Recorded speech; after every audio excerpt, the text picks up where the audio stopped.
கிறிஸ்து இயேசுவுக்குள் மிகவும் அன்பாக அழைக்கப்பட்டுள்ள அன்புக்குரிய சகோதர சகோதரிகளே, உங்கள் யாவருக்கும் நம்முடைய ஆண்டவராக இயேசு கிறிஸ்துவின் அன்பின் நாமத்தினாலே முதலாவது அன்பின் வாழ்த்துக்களை நாங்கள் தெரிவித்துக் கொள்கிறோம். விசேஷமாக நம்முடைய தேவன் கொடுத்ததான அவருடைய மாபெரும் கிருபை மற்றும் அவருடைய இரக்கம்.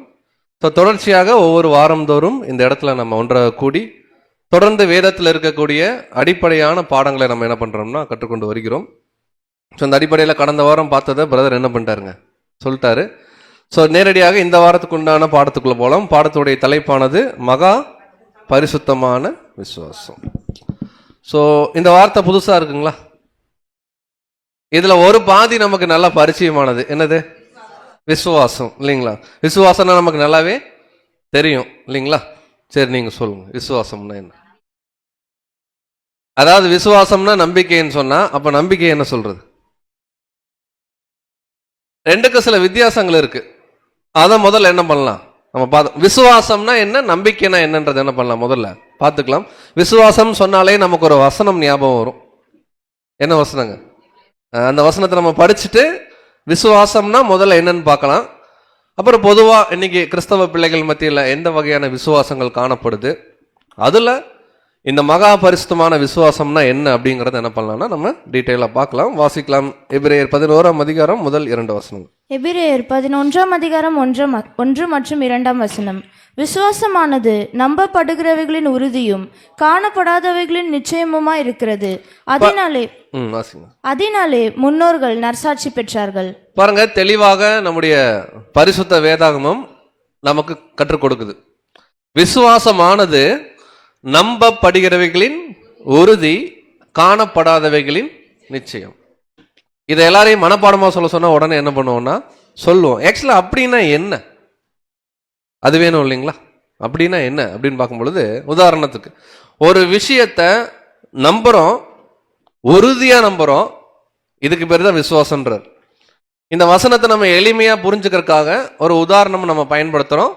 நீங்க உதாரணத்தை பெருசா எடுத்துக்க வேணாம், வசனத்தை என்ன பண்ணுங்க உறுதியா பிடிச்சுங்க. நாளைக்கு மழை வருமா பெரம்பூர்ல? தெரியாது, வரும். வேற ஏதாவது பதில் இருக்கா? வரலாம் இல்லையா, வராமே இருக்கலாம். இன்னைக்கு இருக்கிற சீதோசன நிலையில எது எப்ப நடக்குன்னு நாளைக்கு புயல் கூட வரலாம், யாருக்கு தெரியும்? ஓகேங்களா? ஆனா உறுதியா சொல்ல முடியல. இது பேர் விசுவாசம்லாம் கிடையாது. இதை வேணா நம்பிக்கைன்னு சொல்லலாம். நாளைக்கு சூரியன் உதிக்குமா? இன்னைக்கு நைட்டு மணி 6:07 போகுது. இன்னைக்கே சொல்றீங்க நாளைக்கு சூரியன் வரும்னு, ஆனா மழை வருமானு கேட்டா அதே மாதிரி உறுதி என்ன பண்ண மாட்டேங்கிறீங்க. ஆக்சுவலா விசுவாசம்னா என்னன்னா, இப்ப நீங்க சொன்னீங்க பாருங்க, நாளைக்கு விடியவே இல்லை, ஆனா விடிஞ்சா சூரியன் வரும்னு இன்னைக்கு நைட்டே உறுதியா சொல்றீங்க. நம்பப்படுகிறவைகளின் உறுதி, காணப்படவே இல்லை, இன்னும் நாளைக்கு நாள் வரல, காணப்படாதவைகளின் நிச்சயம். இதுதான் விசுவாசம். நான் முன்னமே சொன்ன மாதிரி உதாரணத்தை 2வது வச்சுக்கோங்க, புரியறதுக்காக தான் உதாரணம். அப்ப விசுவாசம்னா என்னன்னா, ஒரு விஷயம் இனிமேல் தான் நடக்க போகுது, ஆனா இன்னைக்கே உறுதியா என்ன பண்றோம், நம்புறோம். அந்த நம்பிக்கையில எந்த வகையான மாற்று கருத்து இல்லை, உறுதியா நம்புறோம். அப்ப எந்த விஷயத்த நம்ம உறுதியா நடக்கிறதுக்கு முன்னாடியே நம்ம நம்புறோமோ அதுக்கு பேர் தான் என்ன அப்படின்னு கேட்டீங்கன்னா விசுவாசம். சரி, பொதுவா இன்னைக்கு கிறிஸ்தவ பிள்ளைகளாகிய நம்ம மத்தியில எந்த மாதிரியான விசுவாசங்கள்லாம் காணப்படுது அப்படிங்கிறத ஒரு விஷயத்துக்குள்ள வரலாம். நிறைய பேர் பாத்தீங்கன்னா ரட்சிப்பின் விசுவாசம் அப்படின்னு சொல்லுவாங்க. இது ஒரு முதல் வகையான விசுவாசமா இருக்கு. இந்த ரட்சிப்பின் விசுவாசம் என்னன்னா, நம்முடைய ஆண்டவரை நம்பணும். உலகத்தில் இருக்கிற அத்தனை கிறிஸ்தவர்களும் இயேசுவை என்ன பண்ணணும், ரட்சகராக நம்பணும். அப்படி நம்பினா நீங்க என்ன பண்ணுவீங்க, ரட்சிக்கப்பட்டுருவீங்க. இது ஒரு விசுவாசம். இன்னைக்கு கிறிஸ்தவ மார்க்கத்துல அநேகரால் என்ன பண்ணப்படுதுன்னா நம்பப்படுது. வாசிக்கலாம். அப்போஸ்தலர் 16ஆம் அதிகாரம் 31ஆம் வசனம். அப்போஸ்தலர் 16ஆம் அதிகாரம் 31ஆம் வசனம். அதற்கு அவர்கள், கர்த்தராகிய இயேசு கிறிஸ்துவை விசுவாசி, அப்பொழுது நீயும் உன் வீட்டாரும் ரட்சிக்கப்படுவீர்கள் என்று சொல்லி. பாருங்க, ரட்சிப்பின் விசுவாசம்னா என்னன்னா, நம்முடைய கர்த்தர் இயேசுவை நம்ம நம்புறது. நம்புனா நாமளும் நம்முடைய வீட்டாரை என்ன பண்ணப்படுவோம். இது பொதுவா ஒரு வசனத்தை வச்சு என்ன பண்ணிக்கிறாங்க, எடுத்துக்கிறாங்க. இப்ப இதுலயே நிறைய கேள்வி இருக்கு. நம்முடைய கர்த்தர் இயேசுவை என்னன்னு நம்பணும், அவர் தான் பிதாவுடைய குமாரன் நம்பணும், அவர் தான் நமக்காக ஜீவன் தந்தவர், ஈடுபலி பாடமெல்லாம் படிச்சிருப்போம். இதை நம்பணும். பட் பொதுவாக இன்னைக்கு உலக கிறிஸ்தவர்கள் நம்ம கேட்கும் பொழுது யதார்த்தமா அவரை நம்புங்க, அவ்வளவுதான், உங்களுக்கு எல்லா நோயும் என்ன ஆயிரும், போயிடும். ஆக்சுவலா ரட்சிப்புனாலே என்னன்னு நம்ம இப்ப படிச்சுட்டு இருக்கோம். நம்ம ரட்சிக்கப்பட்டோமா அப்படின்னு கேட்டீங்கன்னா பைபிள் ஒரு வசனம் இருக்கு, முடிவு பரியந்தம் நிலை நிற்கணும். அப்ப நம்ம ரட்சிக்கக்கூடிய ப்ராசஸ்ல தான் இருக்கிறோமே தவிர இன்னும் ரட்சிக்கப்படல. அது எப்பதான் தெரியும்னா நம்முடைய மரணத்துல தான் தெரியும் நம்ம ஆண்டவருக்குள்ள நம்ம இருந்திருக்கிறோமா இல்லையா. இது ஒரு வகை விசுவாசம். ஓகேங்களா. அடுத்த அனுதின விசுவாசம் சொல்றாங்க. இது என்னன்னா ஆண்டவரை நம்புறது. டெய்லி எங்கள் தேவைகளை ஆண்டவர் என்ன பண்ணுவாரு, சந்திப்பார். உதாரணத்துக்கு நம்ம பார்க்கிறோம், ஜெபத்தை பத்தி கூட நம்ம படிக்கும்போது கூட அன்றன்றைக்கு வேண்டிய ஆகாரத்தை எங்களுக்கு என்ன பண்ணுங்க, கொடுங்க. வாசிக்கலாம் மத்தேயு 6:11. மத்தேயு 6:11, எங்களுக்கு வேண்டிய ஆகாரத்தை இன்று எங்களுக்கு தாரும். பாருங்க, இது ஒரு வகையான ஃபெய்த், அனுதின விசுவாசம். அந்த நாளுக்கு ஆண்டவரை நம்புறது. நாளைக்கு எனக்கு ஏதாவது நடக்கணும், அதனால இன்னைக்கு நான் என்ன பண்றேன், ஆண்டவரை நம்புறேன். ஃபியூச்சரை பத்தின ஒரு விழிப்புணர்வு, அதை பத்தின ஒரு ரகசியங்கள், திட்டங்கள் தெரியறது இல்ல. அநேக கிறிஸ்தவ பிள்ளைகள் இப்படியும் காணப்படுறாங்க. நாளைக்கு நான் நல்லா இருக்கணும், அதுக்கு இன்னைக்கு நான் என்ன பண்றேன், கடவுளை போய் நம்புறேன் அப்படின்னு. இப்படி ஒரு விசுவாசங்கள் காணப்படுது. பாருங்க, இந்த மாதிரியான விசுவாசத்துக்காக நம்ம அழைக்கப்படலை. இன்னைக்கு நாளைக்கு நல்லது நடக்கணுங்கிறதுக்காக இன்னைக்கு கடவுளை நம்புறது. ஓகேங்களா. அதே போல நான் ரட்சிக்கப்படணும் அப்படிங்கறதுக்காக பொதுவா நம்புறது. ரட்சிப்புன்றது பெரிய ப்ராசஸ். இதுக்கு அடுத்து மூணாவதா ஒரு விசுவாசம் சொல்றாங்க. அது என்ன அப்படின்னு பார்க்கும்பொழுது இன்னைக்கு பொதுவா 99% கிறிஸ்தவர்கள் மத்தியில காணப்படக்கூடிய விஷயம். இது என்ன சொல்றாங்கன்னா டாக்ட்ரினல் ஃபெய்த்னு சொல்றாங்க ஆங்கிலத்துல.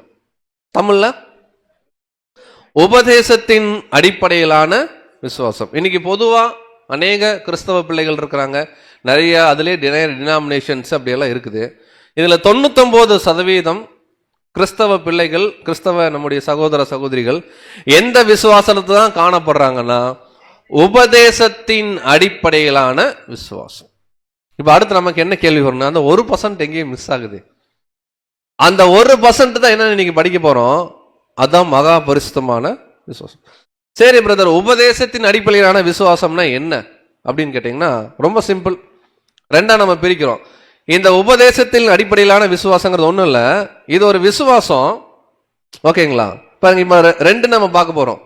ஃபர்ஸ்ட் ரட்சிப்பின் விசுவாசம், பொதுவா எப்படி நம்புறாங்கன்னு பாக்குறோம். அனுதின விசுவாசம்னா என்னன்னு பார்த்துட்டோம், நாளைக்கு நல்லது நடக்கிறதுக்கு இன்னைக்கு கடவுளை நம்புறது. இப்ப என்ன பாக்குறோம்னா உபதேசத்தின் அடிப்படையான விசுவாசத்துல ரெண்டா பிரிக்கிறோம். ஒன்னு விசுவாசம், இன்னொன்னு மகா பரிசுத்தமான விசுவாசம். இப்ப நாம எதுல இருக்கோம் என்ன பண்ணணும், அடுத்து கண்டுபிடிக்கணும்.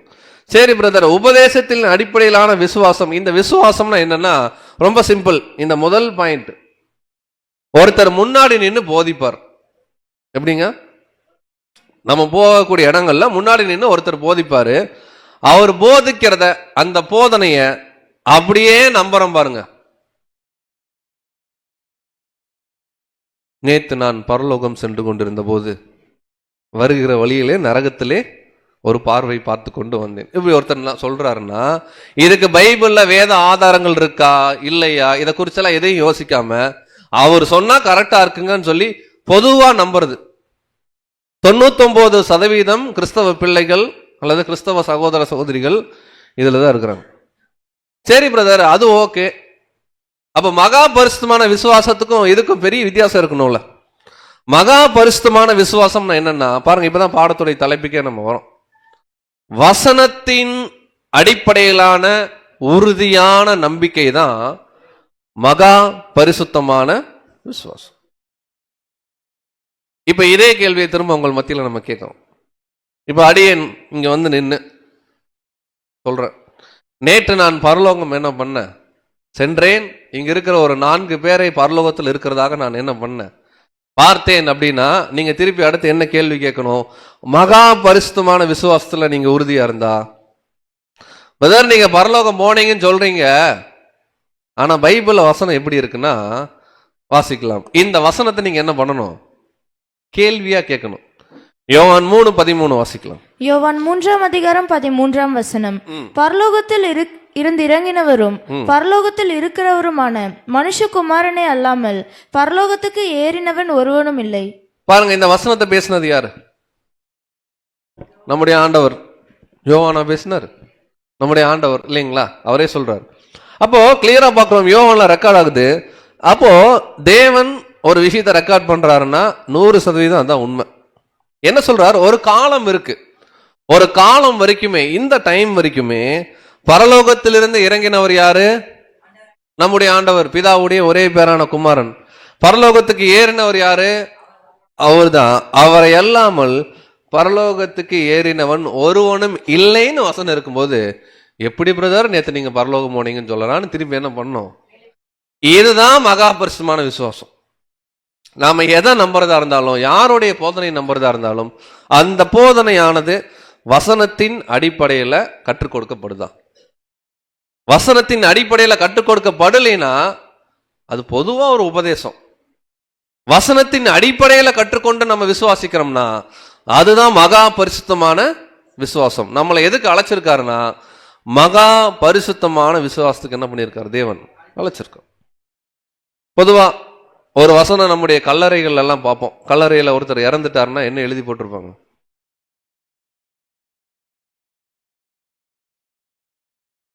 கர்த்தருக்குள் நித்திரை அடைந்தார்கள், அது இருக்கும். சரி, நான் எதிர்பார்க்கிற வசனம் இங்கே சொல்லிடுறேன், வாசிக்கலாம். 116 சங்கீதம் 15 வசனம். 116 சங்கீதம் 15 வசனம்.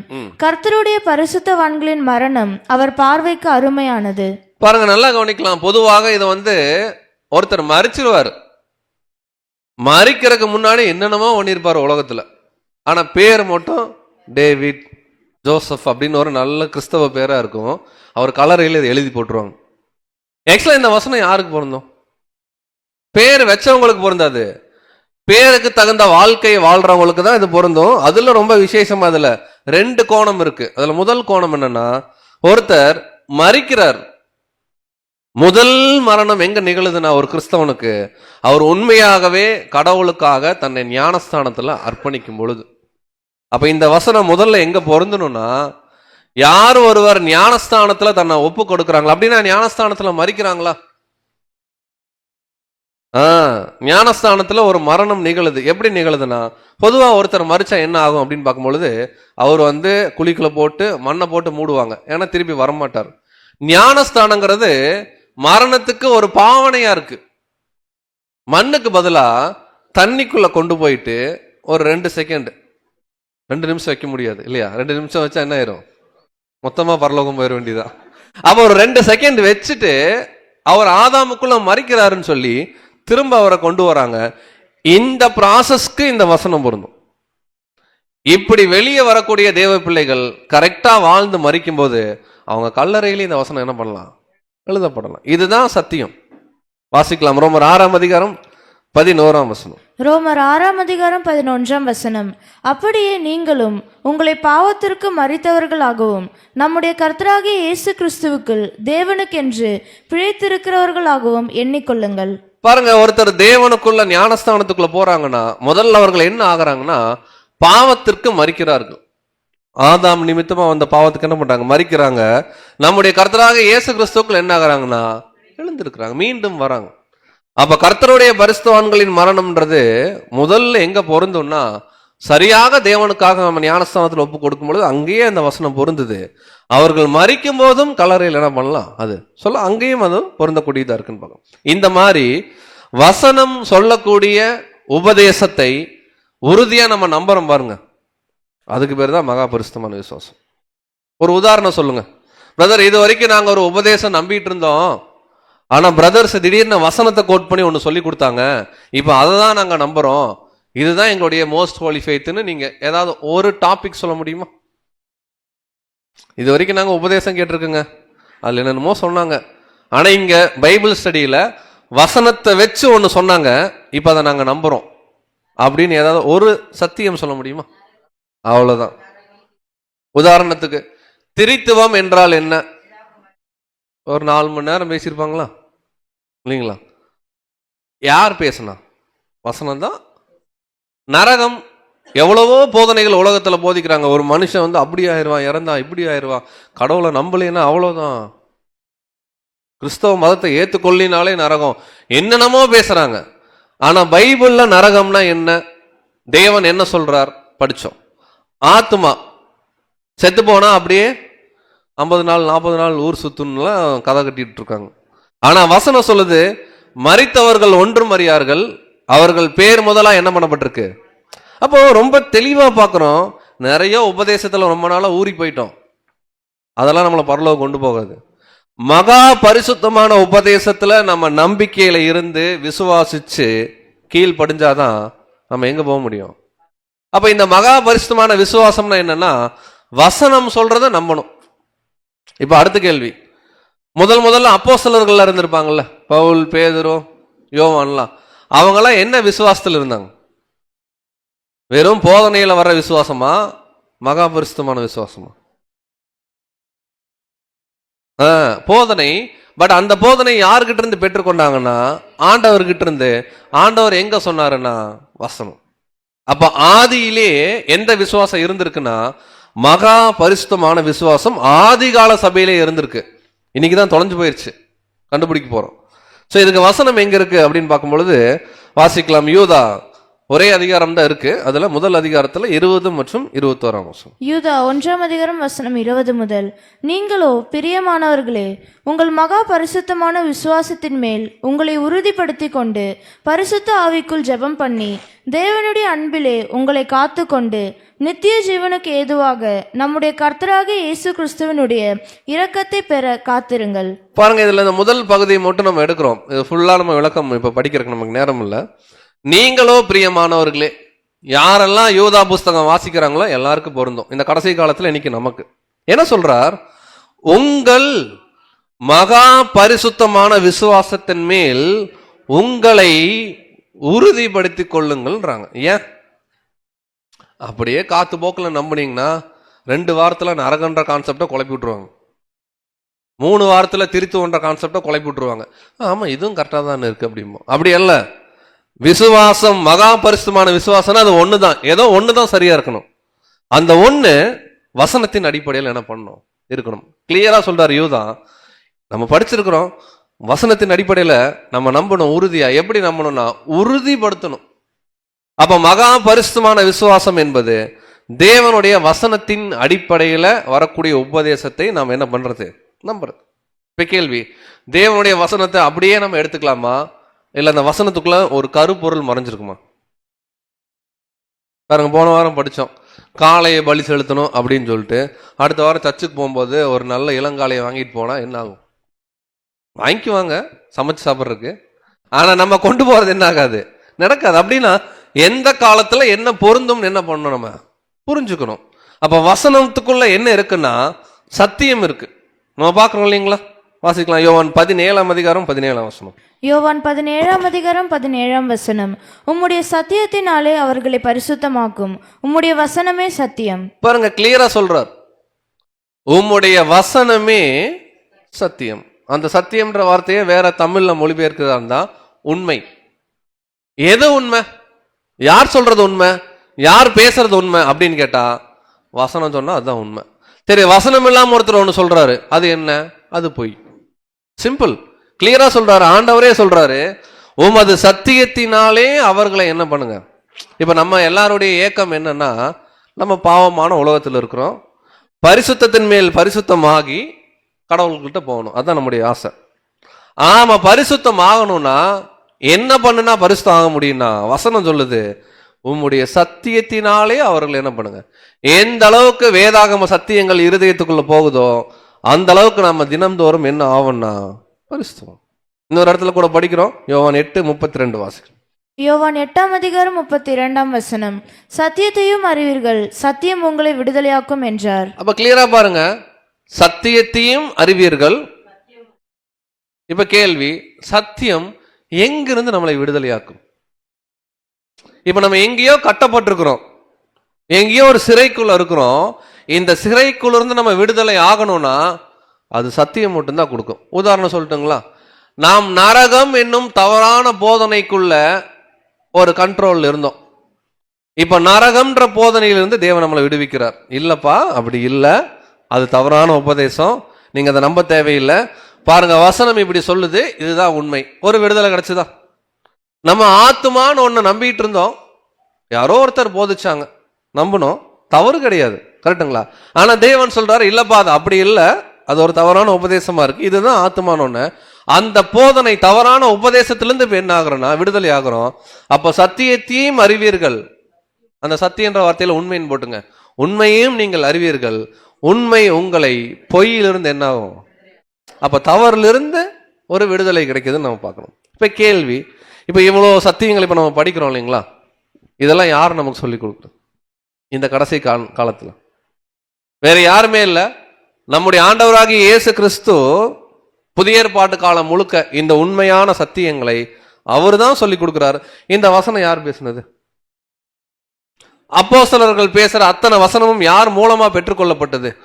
அப்ப இந்த கடைசி காலத்துல நாம படிக்கிற இந்த உண்மைகளை யார் தான் நமக்கு போதிக்கிறாங்கன்னா வசனத்தின் மூலமா வரும்போது நம்முடைய ஆண்டவர் என்ன பண்றாருன்னா போதிக்கிறார். ஆனா பழைய ஏற்பாடுல அப்படி இல்லை. பழைய ஏற்பாடுல தீர்க்கதரிசிகள் சொல்லுவாங்க, நியாயப்பிரமாண கோட்பாடுகள் இருக்கும், இதெல்லாம் மிக்சிங்கா இருக்கும். பட் புதிய ஏற்பாடுல டைரக்டா ஆண்டவர் என்ன பண்றாருன்னா பேசுறார். படிக்கலாம். எபிரேயர் 1 அதிகாரத்துல முதல் 2 வசனம். எபிரேயர் 1 வசனம் 1 முதல்.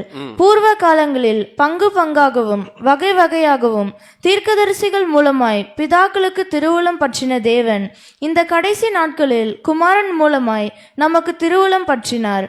இவரை சர்வத்துக்கும் சுதந்திரவாளியாக நியமித்தார்.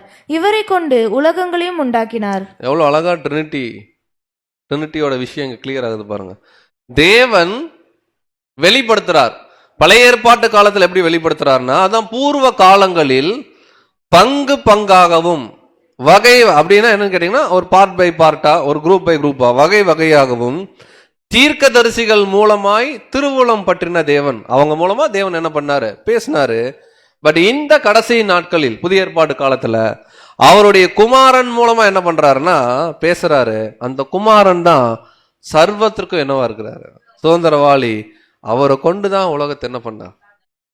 படிச்சோமா ட்ரினிட்டி பாடத்துல, நீதிமொழிகள் 8 அதிகாரத்துல, ஞானம் வீதிகளில் நின்று கூப்பிடுகிறது இல்லையோ, அவர் பூமியை உருவாக்கும் முன்னும் சமுத்திரத்துல ஜலம் புரண்டு வரும் முன்னும் நான் அனாதியாய் அபிஷேகம் பண்ணப்பட்டேன். யோவான் 1 அதிகாரம் 3 வசனம் பார்க்கிறோம். சகலத்தையும் அவரை கொண்டும் அவருக்கென்றும் அவர் என்ன பண்ண உண்டாக்கினார், உண்டானதொன்னும் அவரை அல்லாமல் என்ன ஆகல.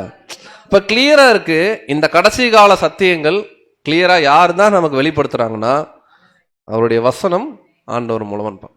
ஆனா பழைய ஏற்பாடுல அப்படி இல்லை, நிறைய கருவிகளை தேவன் பயன்படுத்துறார். மோசேவை பயன்படுத்தி என்ன பண்ணாரு, நியாயப்பிரமாணம் கொடுத்தார். அதையும் சொல்றாரு யோவான் 1 அதிகாரம் 17 வசனம். யோவான் 1 அதிகாரம் 17 வசனம். எப்படியெனில் நியாயப்பிரமாணம் மோசேயின் மூலமாய் கொடுக்கப்பட்டது, கிருபையும் சத்தியமும் இயேசு கிறிஸ்துவின் மூலமாய் உண்டாயின. கிளியரா சொல்றார். பழைய ஏற்பாட்டு காலத்துல நியாயப்பிரமாணமானது மோசேயின் மூலமா என்ன பண்ணுச்சு, அதுக்கு பின்னாடி ஆண்டவர் இருக்காரு, ஓகேங்களா. ஆனா இப்ப புதிய ஏற்பாடுல கிருபையும் சத்தியமும், இந்த கிருபை தான் ஆண்டவர் கொடுக்கிற ஜீவன். ஈடுபலி பாடம் பார்த்தோம் இல்லைங்களா, ஈவு. இந்த கிருபையும் இந்த உண்மையான உபதேசமும் கிறிஸ்து மூலமாகவே நமக்கு என்னன்னு கேட்டீங்கன்னா உண்டாயிருக்கு. இப்ப நம்ம என்ன பண்ண போறோம்னா ஒரு அறிமுகம் மாதிரி பார்த்துருக்குறோம். விசுவாசம்னா என்ன, மகா பரிசுத்தமான விசுவாசம்னா என்ன, நமக்கு இதெல்லாம் யாரு கற்றுக் கொடுக்குறாங்க. இப்ப இன்னும் கொஞ்சம் டீட்டெயிலா போலாம். நம்ம கையில வச்சிருக்கலாம் பரிசுத்த வேதாகமம், இத யார் நமக்கு கொடுத்தது? இது நான் வாங்கும்போது, நான் பேப்டிஸ்ட் எடுக்கும்போது அப்படியா, எனக்கு ஒரு பிரதர் என்ன பண்ணார், கிஃப்ட். ஆக்சுவலா தேவன் கொடுத்தார். தேவன் எப்படி கொடுத்தாருன்னா அவருடைய பரிசுத்தாவின் வல்லமையினால அநேக தேவனுடைய பிள்ளைகளை இன்ஸ்பயர் பண்றார்.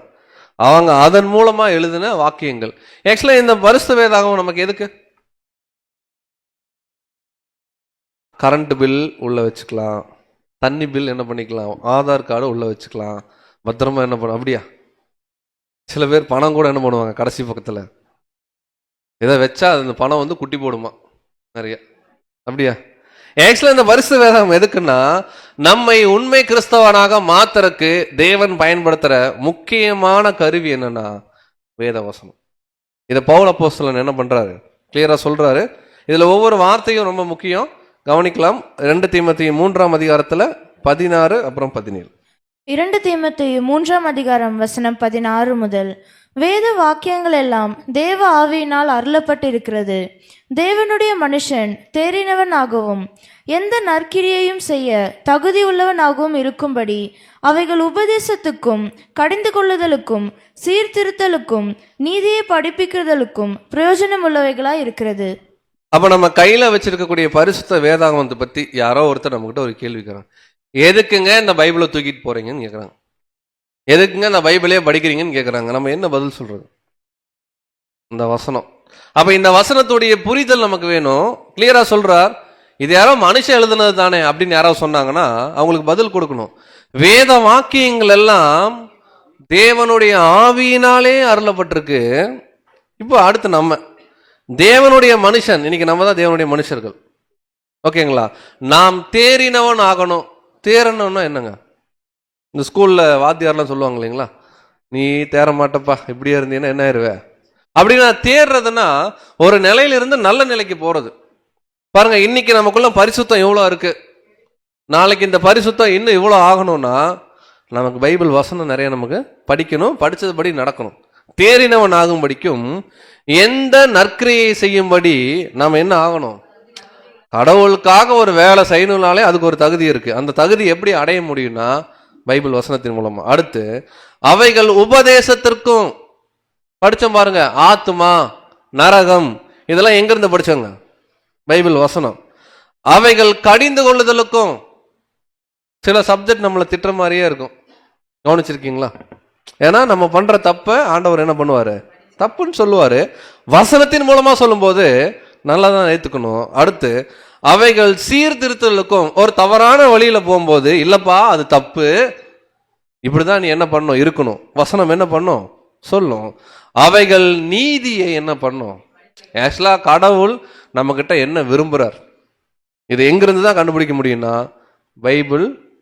அப்போ இந்த பரிசுத்த வேதாகமம் சாதாரண வேதாகமம் கிடையாது. இதுதான் மகா பரிசுத்தமான விசுவாசம். இதுல சொல்லப்பட்டதை உறுதியா நம்பணும். இதுதான் சத்தியம். இது நம்மை பரிசுத்தமாக்கும்.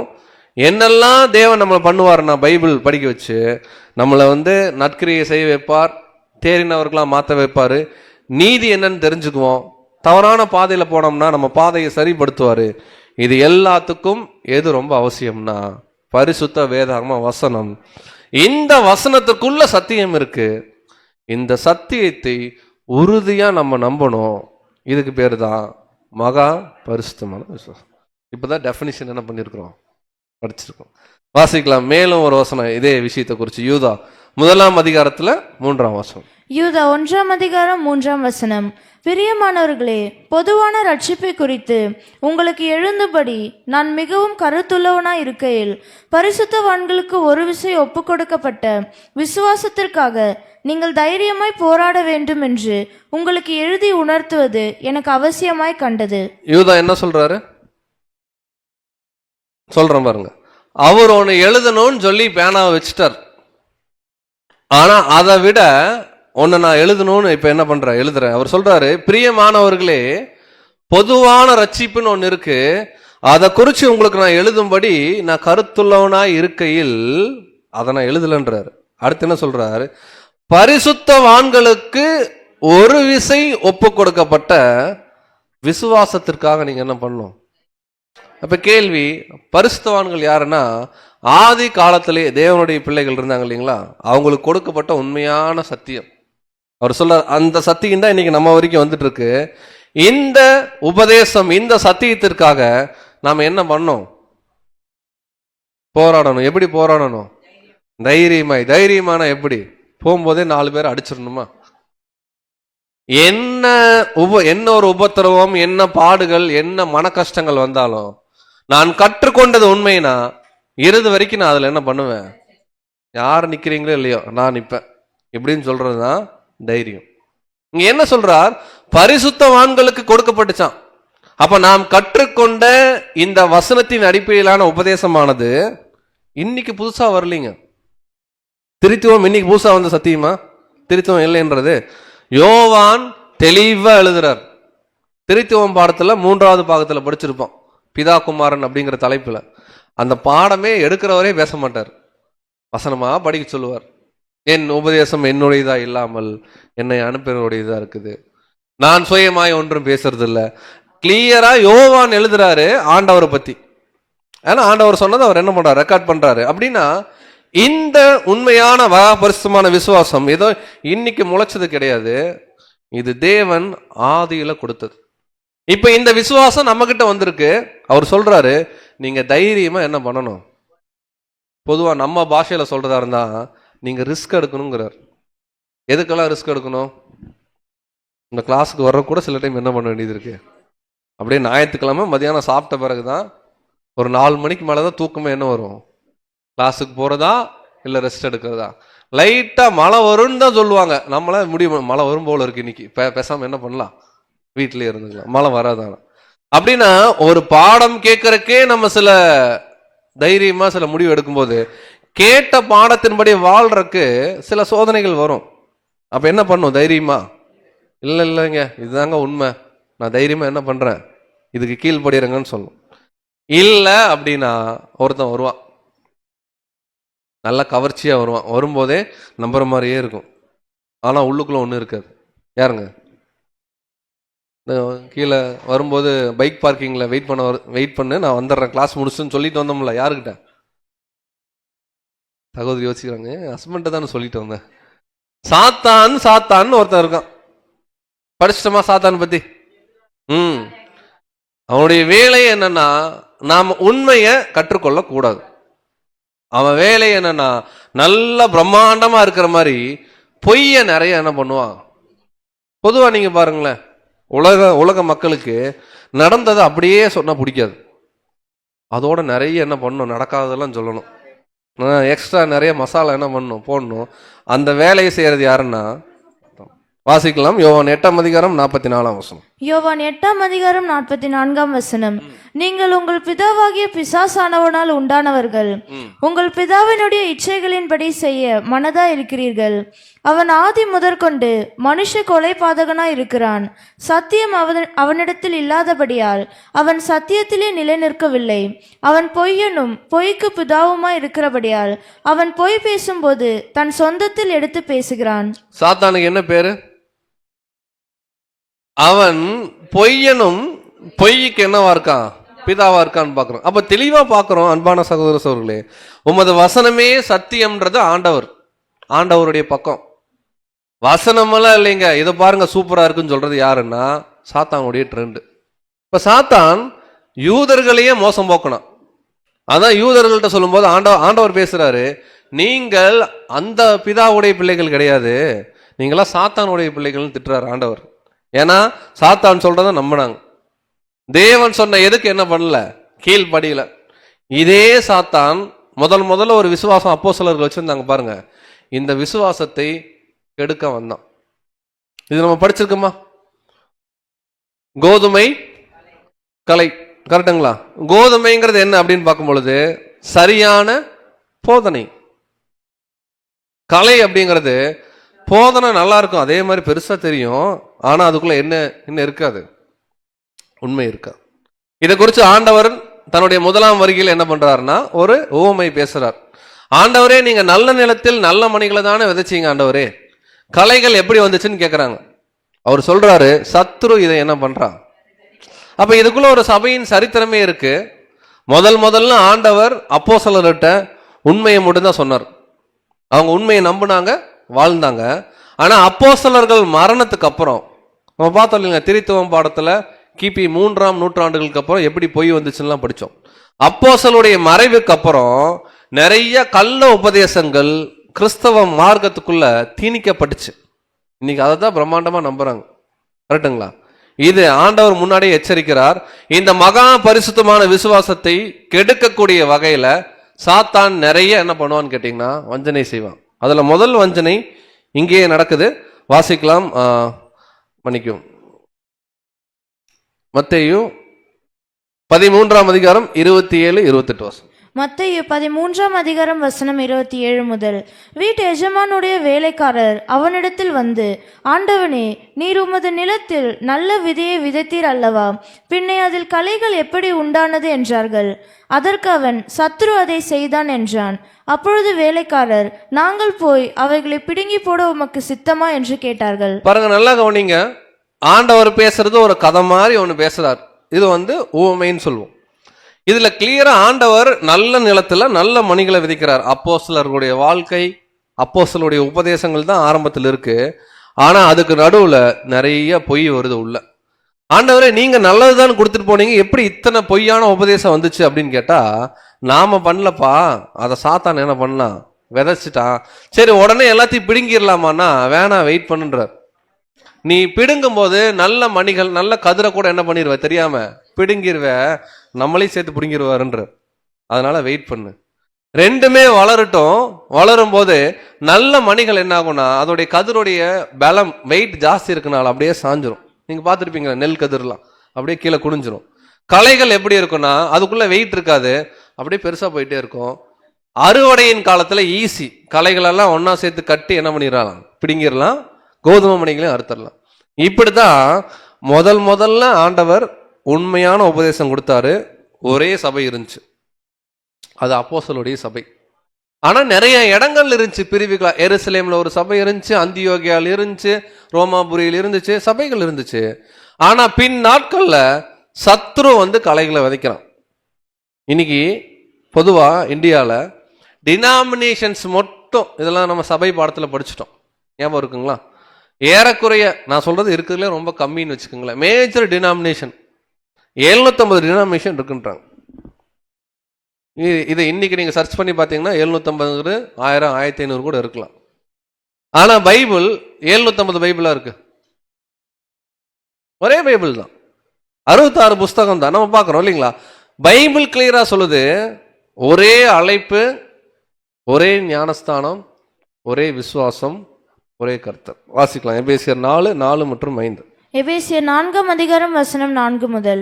உங்களுக்கு உண்டான அழைப்பினாலே நீங்கள் ஒரே நம்பிக்கைக்கு அழைக்கப்பட்டது போல ஒரே சரீரமும் ஒரே ஆவியும் உண்டு, ஒரே கர்த்தரும் ஒரே விசுவாசமும் ஒரே ஞானஸ்தானமும்.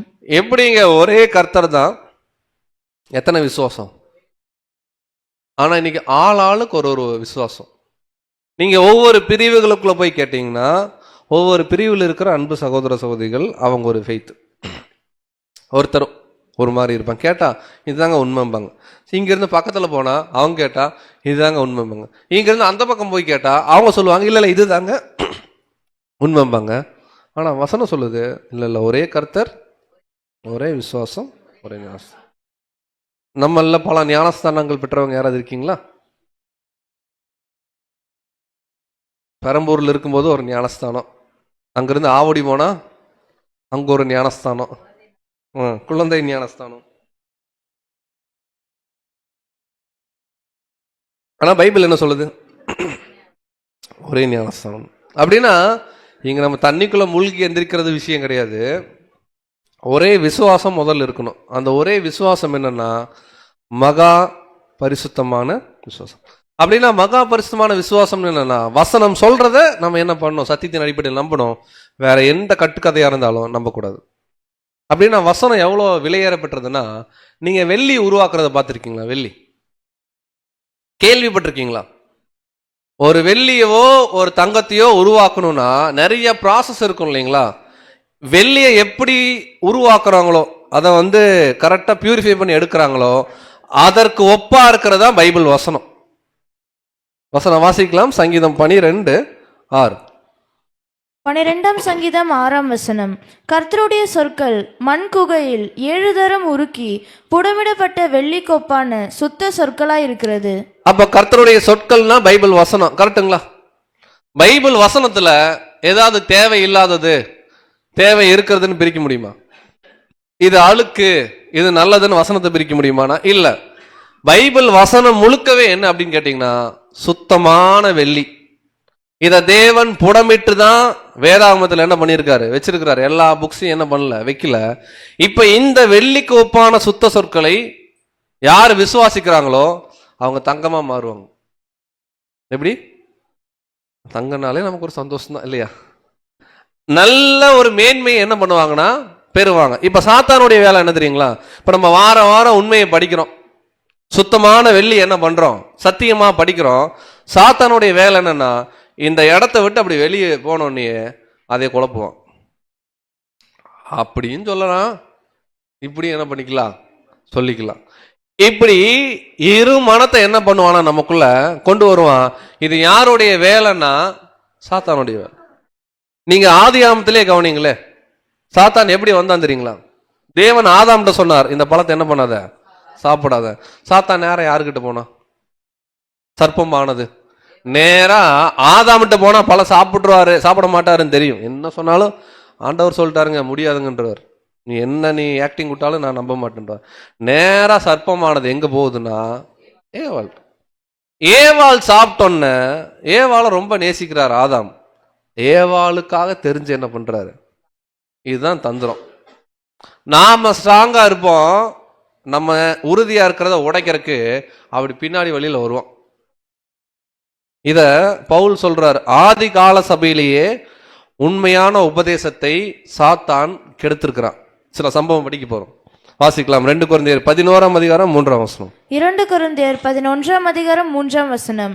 ஆகிலும் சர்ப்பமானது தன்னுடைய தந்திரத்தினாலே ஏவாளை வஞ்சித்தது போல உங்கள் மனதும் கிறிஸ்துவை பற்றிய உண்மை நின்று விலகும்படி கெடுக்கப்படுவோ என்று பயந்திருக்கிறேன். பாருங்க, பவுல் சொல்றாரு, ஆதி காலத்துல இருந்த சபைக்கும் சொல்றாரு, இன்னைக்கு நமக்கும் சொல்றாரு. சாத்தான் எப்படி சர்ப்பமானது எப்படி தந்திரத்தினாலே ஏவாளை கெடுத்தாங்களோ, இன்னைக்கு நம்மளாம் ஏவாள் மாதிரி தான். நம்முடைய ஆண்டவர் யார் மாதிரி? ஆதாம் மாதிரி. படிச்சோமா இல்லையா ஈடுபலியில? அவரோ பிந்தின ஆதாம் அப்படின்னு படிக்கிறோம் கொரிந்தியர்ல. இங்க பிந்தின ஏவாள் யாருன்னா நம்ம. உண்மையான சத்தியத்தை படிச்சுட்டு போறோம் வாரம். ஆனா தந்திரமா நம்மளை கெடுப்பான். பவுல் சொல்றாரு, கிறிஸ்துவை பற்றின உண்மையிலிருந்து உங்களை விலக பண்ணுவான். நீங்க சொல்லுங்க, கிறிஸ்துவ பற்றின உண்மை என்ன? கிறிஸ்துனா என்ன? உங்களுக்கு க்ளூ கொடுக்குறேன், சபை பாடத்துல பிரதர்ஸ் சொல்லி கொடுத்துருப்பாங்க. கிறிஸ்து என்பது தலையாகிய இயேசுவும் சரீரமாகிய 1,44,000 பேரும் சேர்ந்த கூட்டு அமைப்புக்கு பேர் தான் கிறிஸ்து. இன்னும் ஆண்டவர் பற்றின உண்மையை சொல்லணும்னா, அவர் பிதாவுடைய ஒரே பேரான குமாரன், அவரும் பிதாவும் ஒன்று அல்ல. இதுதான் உண்மை. இதுதான் நம்ம சொல்லணும், சத்தியமா சொல்றேன் அப்படிங்கிற, இதுதான் சத்தியம். ஆனா இந்த உண்மையை அப்படியே சாத்தான் வஞ்சகத்துல கெடுப்பான். அப்படி சொல்லலாம், இப்படி என்ன பண்ணிக்கலாம் சொல்லிக்கலாம். அதுவும் சரிதான், ஒரு கோணத்துல பார்த்தா இதுவும் அப்படிதான் இருக்கு. இது யாருடைய வேலைன்னா சாத்தானுடைய வேலை. உண்மை என்னைக்கும் ஒன்னாதான் இருக்கணும். அந்த உண்மை எதுவா இருக்கணும்னா வசனம். நம்ம என்ன சொல்ல வரலனா, இந்த சிஜி ஹாலில் பேசுறது மட்டும்தான் உண்மை, உலகம் எங்கும் போய் பேசுறாங்கன்னு சொல்லல. அது சிஜி காலோ இஜி காலோ, எங்க வசனம் பேசப்படுதோ, எங்க சத்தியம் பேசப்படுதோ அதுதான் உண்மை. வேற எந்த இடத்துல வசனம் பேசப்படலினாலும் அது பொய் தான். சாத்தான் அப்படியே என்ன பண்ணுவான், கெடுப்பான். இந்த மாதிரி ஆதி கால சபையில ஒரு மோசமான உபதேசத்தை சாத்தான் கொண்டு வரான். எங்கன்றத படிச்சிடலாம். கலாத்தியர் 3ஆம் அதிகாரம் 1ஆம் வசனம். கலாத்தியர் 3ஆம் அதிகாரம் 1ஆம் வசனம். புத்தி இல்லாத கலாத்தியரே, நீங்கள் சத்தியத்திற்கு கீழ்ப்படியாமற் போகத்தக்கதாக உங்களை மயக்கினவன் யார்? இயேசு கிறிஸ்து சிலுவையில் அறையப்பட்டவராக உங்கள் கண்களுக்கு முன் பிரத்யட்சமாய் உங்களுக்குள்ளே வெளிப்படுத்தப்பட்டிருந்தாரே. ஒரு சபையின் பிள்ளைகளை பவுல் எப்படி திட்டுறாரு? ஆக்சுவலா கலாத்தியாங்கிறது ஒரு நாடு, இந்தியா மாதிரி ஒரு பெரிய ஒரு தேசம் மாதிரி, ஒரு பெரிய ஏரியா. அதுக்குள்ள நிறைய ஊர் இருந்துச்சு. இப்ப நம்ம பாக்குறோங்களா, சென்னை இருக்கு இல்லைங்களா, வேலூர் இருக்கு, சேலம் இருக்கு, இந்த மாதிரி நிறைய இடங்கள்ல பக்கம் பக்கமா நிறைய சபைகள் இருந்துச்சு.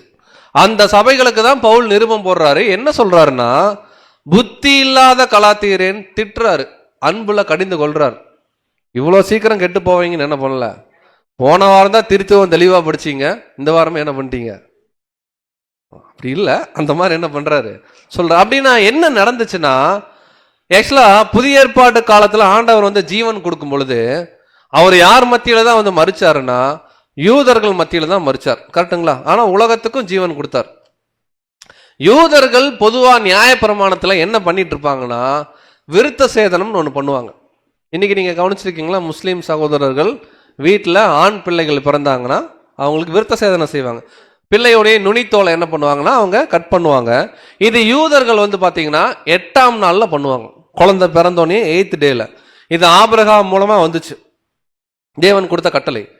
ஆனா என்னைக்கு ஆண்டவர் வந்தாரோ அவர் சிலுவையில நியாய பிரமாணத்தையும் தீர்க்க தரிசனத்தையும் என்ன பண்ணிட்டாரு? ஒழிச்சிட்டார். இன்னைக்கு நம்ம விருத்த சேதனம் பண்றோமா வீட்டில் குழந்தைகள் பிறந்தா? இல்ல. ஆனா ஆதி காலத்துல இது ஒரு குழப்பத்தை உண்டு பண்ணான் சாத்தான். எப்படி வஞ்சனை கொண்டு வந்தானா? இல்ல, ஒரு புறஜாதி சத்தியத்துக்குள்ள வந்தாலும் ஆண்டவரை ஏற்றுக்கொண்டாலும் யூதர்களை போல அவர்கள் என்ன பண்ணணும்? விருத்த சேதனம் பண்ணணும். மோசமான உபதேசம் இது. அன்னைக்கு இருக்கக்கூடிய அப்போஸ்தலருக்குள்ளேயே ஒரு பயங்கர குழப்பத்தை என்ன பண்ணுச்சுன்னா உண்டு பண்ணுச்சு. கிளியரா பவுல் பேதுரு போன்றவர்கள்லாம் உட்கார்ந்து பேசி முடிவு பண்றாங்க, தேவையில்லை, அது தேவையில்லை. இங்க விஷயம் மாம்சம் கிடையாது, உள்ளம் தான் முக்கியம்னார். அதனாலதான் பவுல் இந்த வசனமெல்லாம் எழுதுறாரு. வாசிக்கலாம். ரோமர் 2ஆம் அதிகாரம் 29ஆம் வசனம். ரோமர் 2ஆம் அதிகாரம் 29ஆம் வசனம். உள்ளத்திலே யூதன் ஆனவனே யூதன், எழுத்தின்படி உண்டாகாமல் ஆவியின்படி இருதயத்தில் உண்டாகும் விருத்த சேதனமே விருத்த சேதனம். இப்படிப்பட்டவனுக்குரிய புகழ்ச்சி மனுஷராலே அல்ல தேவனாலே உண்டாயிருக்கிறது. பாருங்க, முதல் தவறான உபதேசத்தை சாத்தான் எப்படி கொண்டு வரானா, யூதர்கள் மாதிரி எல்லாருமே விருத்த சேதனம் பண்ணணும் ஆண்டவருக்குள்ள வந்தா கூடன்னு ஒரு கம்பல்ஷன். அங்க இருக்கிற சில பேரை ஏவி விட்டான் சாத்தான். இங்க பவுல் சொல்றாரு, உள்ளத்தில் யூதனானவனே யூதன். அந்த யூதன்கிறது எழுத்தின்படி என்ன ஆகல. எழுத்துன்றது நியாயப்பிரமாண கற்பனை, நியாயப்பிரமாணத்தின்படி அல்ல. அவர் சொல்றாரு ஆவியின்படி, ஆண்டவர் கொடுத்த அன்பின் பிரமாணத்தின்படி இருதயத்தில் இருக்கிற நுனித்தோலை என்ன பண்ணணும்? பழைய மாம்சத்தை, கோபம், பொறாமை, வெறி, பகை இதெல்லாம் கட் பண்ணணும். இதுதான் விருத்த சேதனம்னு பேசினார். ஆனாலும் ஆதிகால சபையில சாத்தான் இந்த குழப்பத்தை என்ன பண்ணா ஏற்படுத்தினா, அதுக்கு ப்ரூஃப் நம்ம படிக்கிறோம். அப்போஸ்தலர் 15ஆம் அதிகாரம் 1ஆம் வசனம். அப்போஸ்தலர் 15ஆம் அதிகாரம் 1ஆம் வசனம். சிலர் யூதேயாவில் இருந்து வந்து, நீங்கள் மோசேயினுடைய முறைமையின்படியே விருத்த சேதனம் அடையாவிட்டால் ரட்சிக்கப்பட மாட்டீர்கள் என்று சகோதரருக்கு போதகம் பண்ணினார்கள். பாருங்க, சில பேர் யூதர்களா இருந்து கிறிஸ்தவர்களா மாறி இருப்பாங்கல்ல, ஆண்டவரை ஏற்றுக்கொண்டிருப்பாங்களா ஒரு குரூப். அவங்க என்ன போதிக்கிறாங்களா, நீங்கள் யூதர்கள் முறையின்படி என்ன பண்ணணும்? விருத்த சேதனம் பண்ணணும், இல்லைன்னா ரட்சிப்பு இல்லைன்னு பேசியிருக்கிறாங்க. உடனே இந்த இடத்துல அப்போஸ்தலர்கள்லாம் ஒரு மீட்டிங் அவங்க கூடி, அது பேரே பாத்தீங்கன்னா எருசலேம்ல நடந்த ஒரு ஆலோசனை கூட்டம்னு சொல்லுவாங்க.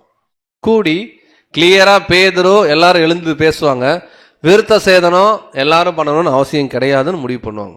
இது ஒரு குழப்பத்தை சாத்தான் கொண்டு வந்தா ஆண்டவர் என்ன பண்ணார்? கிளியரா வெளிப்படுத்தல் கரெக்டா கொடுத்தார்.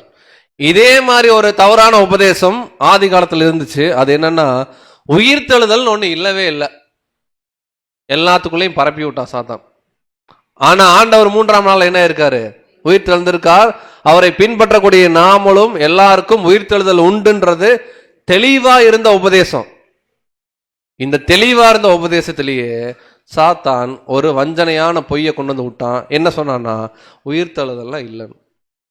அதனாலதான் கொரிந்து சபைக்கு பவுல் ஒரு கடிதத்துல ஒரு அதிகாரம் முழுக்க பேசுறார்.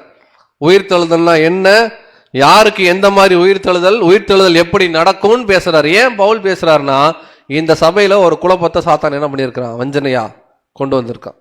வாசிக்கலாம்.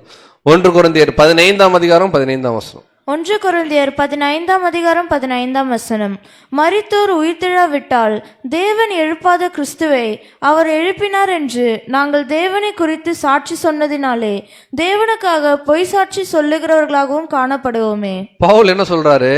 ஏன்னா மரிச்சவங்க உயிர் தெழலன்னா நாங்க வேற ஊரெல்லாம் என்னதான் பேசிட்டு இருக்கிறோம்? ஆண்டவர் 3ஆம் நாள்ல உயிர் தெழுந்தாருன்னு பேசுறோமே, அப்ப நாங்க என்ன பொய்யா சொல்றோன்றார்.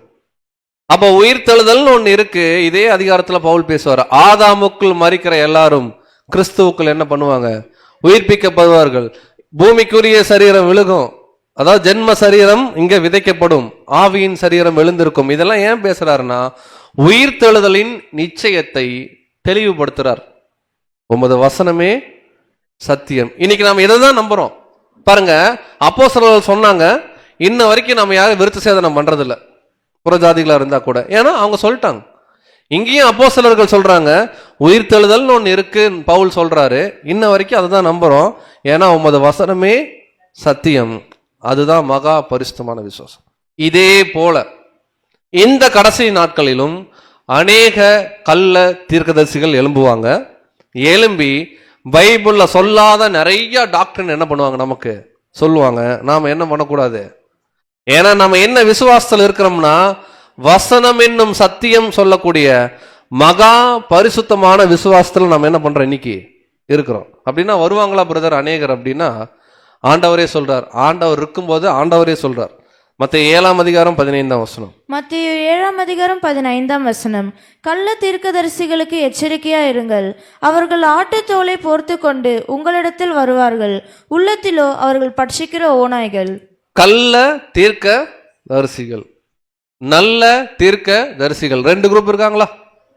அப்ப யார் நல்ல தீர்க்க தரிசி, யார் கள்ள தீர்க்க தரிசின்னு எப்படி நம்ம கண்டுபிடிக்கிறது? யார் வெள்ளை சட்டை போட்டுக்கொண்டு பேசுகிறார்களோ அப்படியா, யார் கருப்பு சட்டை போட்டுக்கொண்டு அப்படி இல்லை. யார் வசனத்தை போதிக்கிறார்களோ அவர்கள் தேவனுடைய கருவி. அவங்க தீர்க்கதரிசிகளா இல்லையான்னு அடுத்தது பார்த்துக்கலாம். யார் வசனம் இல்லாம சொந்த கதையை பேசுறாங்களோ அவங்களாம் இந்த கேட்டகரி. ஆண்டவர் சொல்றாரு, ஆனா அவங்க பார்த்தா கண்டுபிடிக்க முடியாதுங்கிறார். அவர்கள் ஆட்டுத்தோலை போர்த்து கொண்டு உங்களிடத்துல என்ன பண்ணுவாங்க, வருவாங்க. அவங்க உள்ளத்துல எப்படி இருப்பாங்க, வச்சுக்கிறவங்க. ஒரு ஆட்டு மந்தையில் இருக்கிற ஒரு ஆட்டை அப்படியே உயிரோட சாப்பிட்ரும் எதுங்க, ஓநாய். இப்ப இதே போல இந்த கடைசி காலத்துல அநேக தவறான உபதேசங்கள் இருக்கு, நாம் அதெல்லாம் நம்பக்கூடாதுங்கிறார். அப்படின்னா என்ன மாதிரி உபதேசங்கள், என்ன மாதிரி இந்த விசுவாசத்துக்கு விரோதமான உபதேசங்கள் இருக்குன்னு சில சாம்பிள் பார்க்கலாமா? பார்க்கலாமா வேணாமா? ஆனா கொஞ்சம் கடினமா இருக்கும். மனசை நீங்க என்ன பண்ணிக்கணும், திடப்படுத்திக்கணும். வசனம் சொன்னா என்ன பண்ணிடணும், ஏற்றுக்கணும். வாசிக்கலாம். 1 தீமோத்தேயு 4:1 1 தீமோத்தேயு 4:1 ஆகிலும் ஆவியானவர் வெளிப்படையாய் சொல்லுகிறபடி பிற்காலங்களிலே மனசாட்சியில் சூடுண்ட பொய்யருடைய மாயத்தினாலே சிலர் வஞ்சிக்கிற ஆவிகளுக்கும் பிசாசுகளின் உபதேசங்களுக்கும் செவி கொடுத்து விசுவாசத்தை விட்டு விலகி போவார்கள். நல்லா கவனிங்க. ஆகிலும் ஆவியானவர், ஆவியானவர் நமக்கு தெரியும். ஆகிலும் ஆவி வெளிப்படையாய் சொல்லுகிறபடி பிற்காலங்களிலே, பவுல் சொல்றார் பின்னாடின்றார். அந்த பின்னாடி தான் நம்ம இருக்கிறோம். 2000 வருஷம் ஆகிப்போச்சு. பிற்காலங்களில் மனசாட்சியில் சூடுண்ட பொய்யர், யாருன்னா மனசாட்சியே இல்லாம ஒரு கூட்டம் வரும்ன்றார்.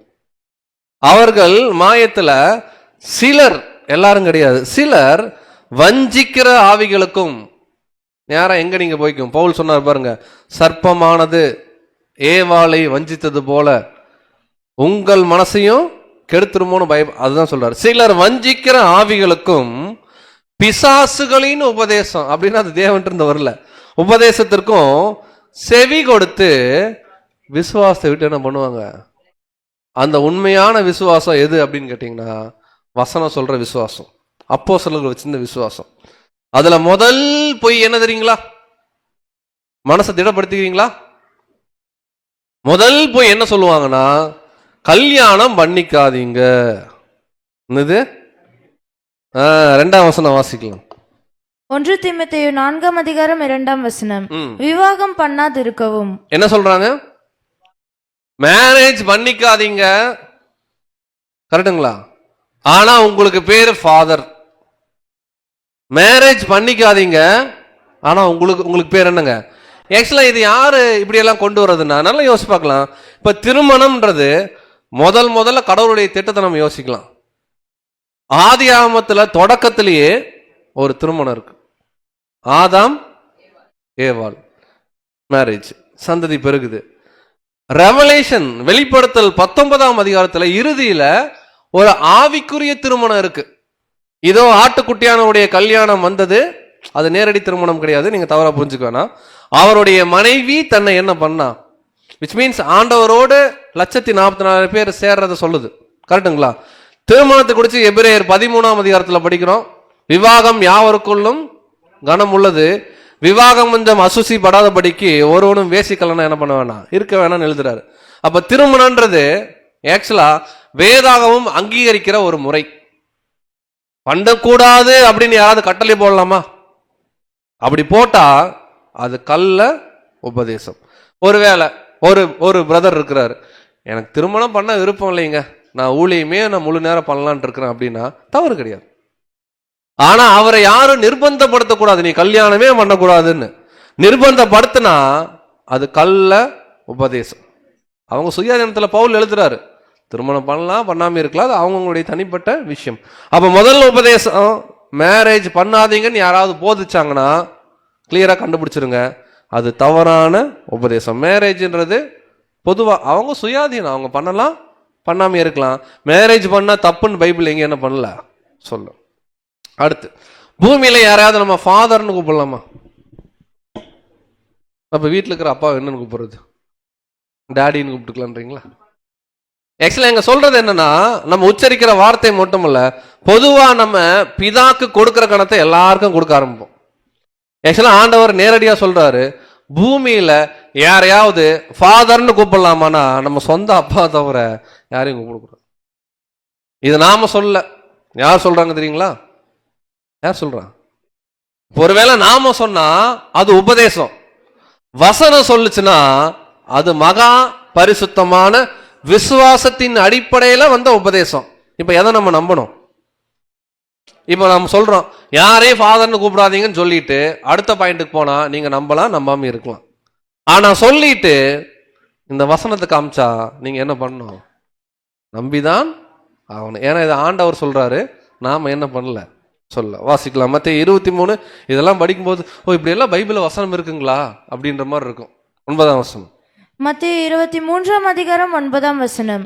பூமியிலே ஒருவனையும் உங்கள் பிதா என்று சொல்லாதிருங்கள், பரலோகத்தில் இருக்கிற ஒருவரே உங்களுக்கு பிதாவா இருக்கிறார். யார் இந்த வசனம் பேசுறது? இயேசு கிறிஸ்து. வசனத்துக்குள்ள இருக்கிற சத்தியம் மகா பரிசுத்தமான விசுவாசம். இதுல நம்ம உறுதியா இருக்கணும். என்ன சொல்றாருன்னா, பூமியிலே ஒருவனையும் அப்படின்னு என்ன அர்த்தம்? ஒரு 4 பேர் மட்டும் கூப்பிட்டுக்கிற ஆண்டவரே ப்ளீஸ். நம்ம அப்பா தான். அவர் சொல்றதுன்னா பிதாக்கு கொடுக்கிற கணத்தை பேசுறார். பூமியிலே ஒருவனையும் பிதான் என்ன பண்ணாதீங்க, கூப்பிடாதீங்க. உங்க அப்பா யாருன்னா ஆதர்னு கூப்பிடக்கூடாதுன்றீங்க. அடுத்து, பூமியில யாராவது குருன்னு கூப்பிடலாமா? எனக்கு எனக்கு எனக்கு இவர் தாங்க மாஸ்டர் அப்படின்னு சொல்லலாமா? ஆவிக்குரிய வாழ்க்கையில நமக்கு ஒரே மாஸ்டர் தான், யாருங்க? அவ்வளவுதான். வாசிக்கலாம் அதிலே 10ஆம் வசனம். 10ஆம் வசனம். நீங்கள் குருக்கள் என்றும் அழைக்கப்படாதிருங்கள், கிறிஸ்து ஒருவரே உங்களுக்கு குருவா இருக்கிறார். நீங்கள் நம்மள சொல்றார், நம்மளை யாராவது குருன்னு கூப்பிட்டா தயவு செஞ்சு தடுத்து நிறுத்துங்கன்றாரு. நம்ம எல்லாருக்கும் பொதுவா ஒரே குரு இருக்கிறாரு. அவர் யாருன்னா நம்முடைய ஆண்டவர். சரி, பூமியில நம்மளை யாராவது போதகர்னு கூப்பிட்டுக்கலாமா? இப்போ நம்ம இருக்கிறோம், நம்மளை யாராவது பாஸ்டர்னு சொல்றத நம்ம விரும்பலாமா? ஆக்சுவலா விரும்பக்கூடாது. நம்ம எல்லாருக்கும் ஒரே போதகர் யாருன்னா நம்முடைய ஆண்டவர். பாருங்க, இதெல்லாம் வசனத்துல தெளிவா இருக்கு. ஆனா சாத்தான் தந்திரமா வஞ்சனை என்ன பண்றான்? கொண்டு வச்சிருக்கான். வாசிக்கலாம் அதிலே 8ஆம் வசனம். மத்தேயு 23ஆம் அதிகாரம் 8ஆம் வசனம். நீங்களோ ரவி என்று அழைக்கப்படாதிருங்கள், கிறிஸ்து ஒருவரே உங்களுக்கு போதகராய் இருக்கிறார், நீங்கள் எல்லோரும் சகோதரராய் இருக்கிறீர்கள். ஒரே பாயிண்ட். அப்படின்னா நம்மளாம் என்ன பிரதர் கூப்பிட்டுக்கிறது? நம்மளா வசனம் சொல்லுது, நீங்கள் எல்லாரும் சகோதரர்கள் சகோதரிகள். இங்க யாரும் யாருக்கும் மேற்பட்டவர்கள் கிடையாது. நம்ம எல்லாருக்கும் ஒரே போதகர் தான் நம்முடைய ஆண்டவர். அப்படின்னா அவர் எப்படி போதிக்கிறாருன்னா பாருங்க, மத்தேயு 23ஆம் அதிகாரத்தின்படி இன்னைக்கு மகா பரிசுத்தமான விசுவாசத்தை யார் போதிக்கிறதுனா ஆண்டவர் தான் போதிக்கிறார். அவர் போதிக்கிறத என்னன்னு ஒரு பிரதர் என்ன பண்ணிட்டு இருக்கிறாரு, சொல்லிட்டு இருக்கிறாரு, அவ்வளவுதானே தவிர இந்த போதனையானது டைரக்டா பரத்திலிருந்து நமக்கு வருது. ஆண்டவர் தான் சொல்றாரு. பூமியில நம்ம யாரையாவது போதகர்னு கூப்பிடலாமானா தலைகளானாலும் கூப்பிடாதீங்கன்றார். ஏன்னா நமக்கு ஒரே போதகர் அவர் தான். ஆனா நிறைய பேர் விரும்புவாங்க, என்னை போதகர்னு கூப்பிடுங்க, என்னை பிதா என்று கூப்பிடுங்க, கரெக்டுங்களா, என்னை குரு என்று கூப்பிடுங்கள் விரும்புவாங்க. நாம விரும்பக்கூடாது. நாம யாரையும் அப்படி என்ன பண்ண வேணாம், அழைக்க வேணாம். அப்படின்னா என்னதான் கூப்பிடுறதுன்னா பிரதர்னு கூப்பிடுங்க. நீங்க பிரதர்னு ஒரு முறை கூப்பிட்டு பாருங்க, அன்னைக்கே போராட்டம் ஆரம்பிக்கும்.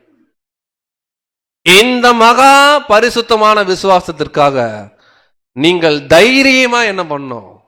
போராடும். சரி, இது உண்மையான சத்தியமா? வசனம் தானே. எல்லாருக்கும் இதை பிடிக்குமா? இப்படி இப்படி வந்து ஆண்டவர் போதிக்கிறத கேட்கறதுக்கு எல்லாருக்கும் பிடிக்குமா?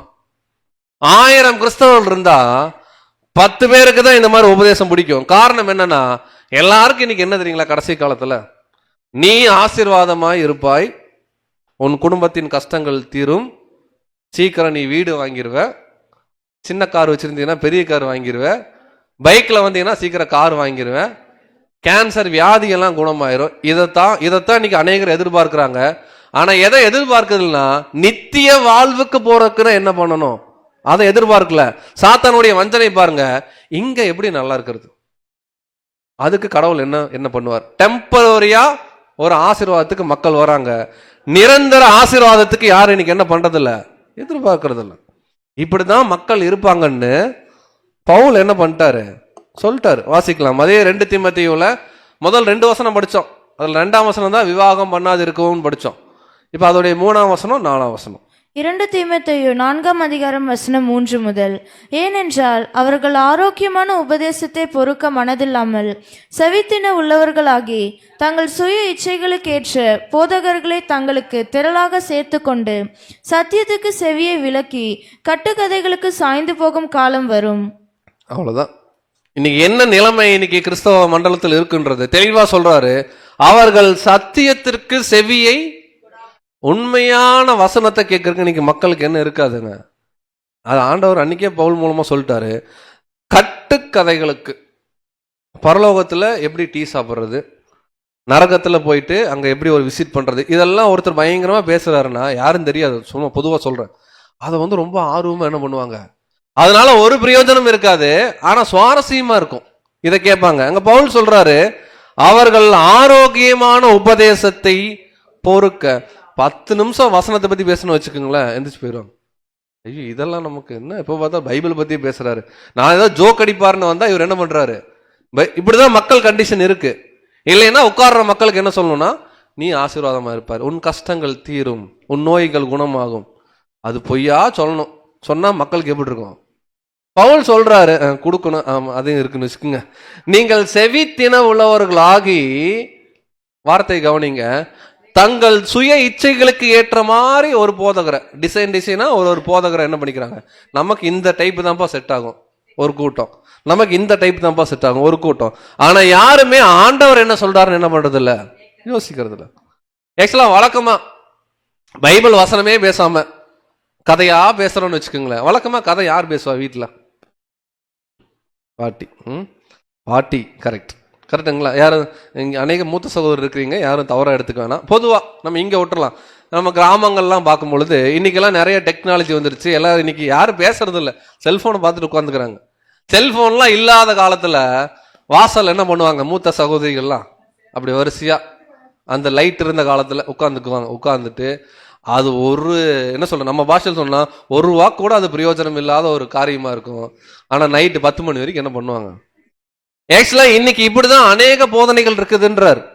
நீங்க சொன்ன வார்த்தையை தான் பவுல் என்ன பண்றாரு, ஓப்பனாவே சொல்றாரு. எப்படி இந்த கட்டுக்கதைகள் இருக்குன்றார் பாருங்க. 1 தீமோத்தேயு 4ஆம் அதிகாரம் 7ஆம் வசனம். 1 தீமோத்தேயு 4ஆம் அதிகாரம் 7ஆம் வசனம்.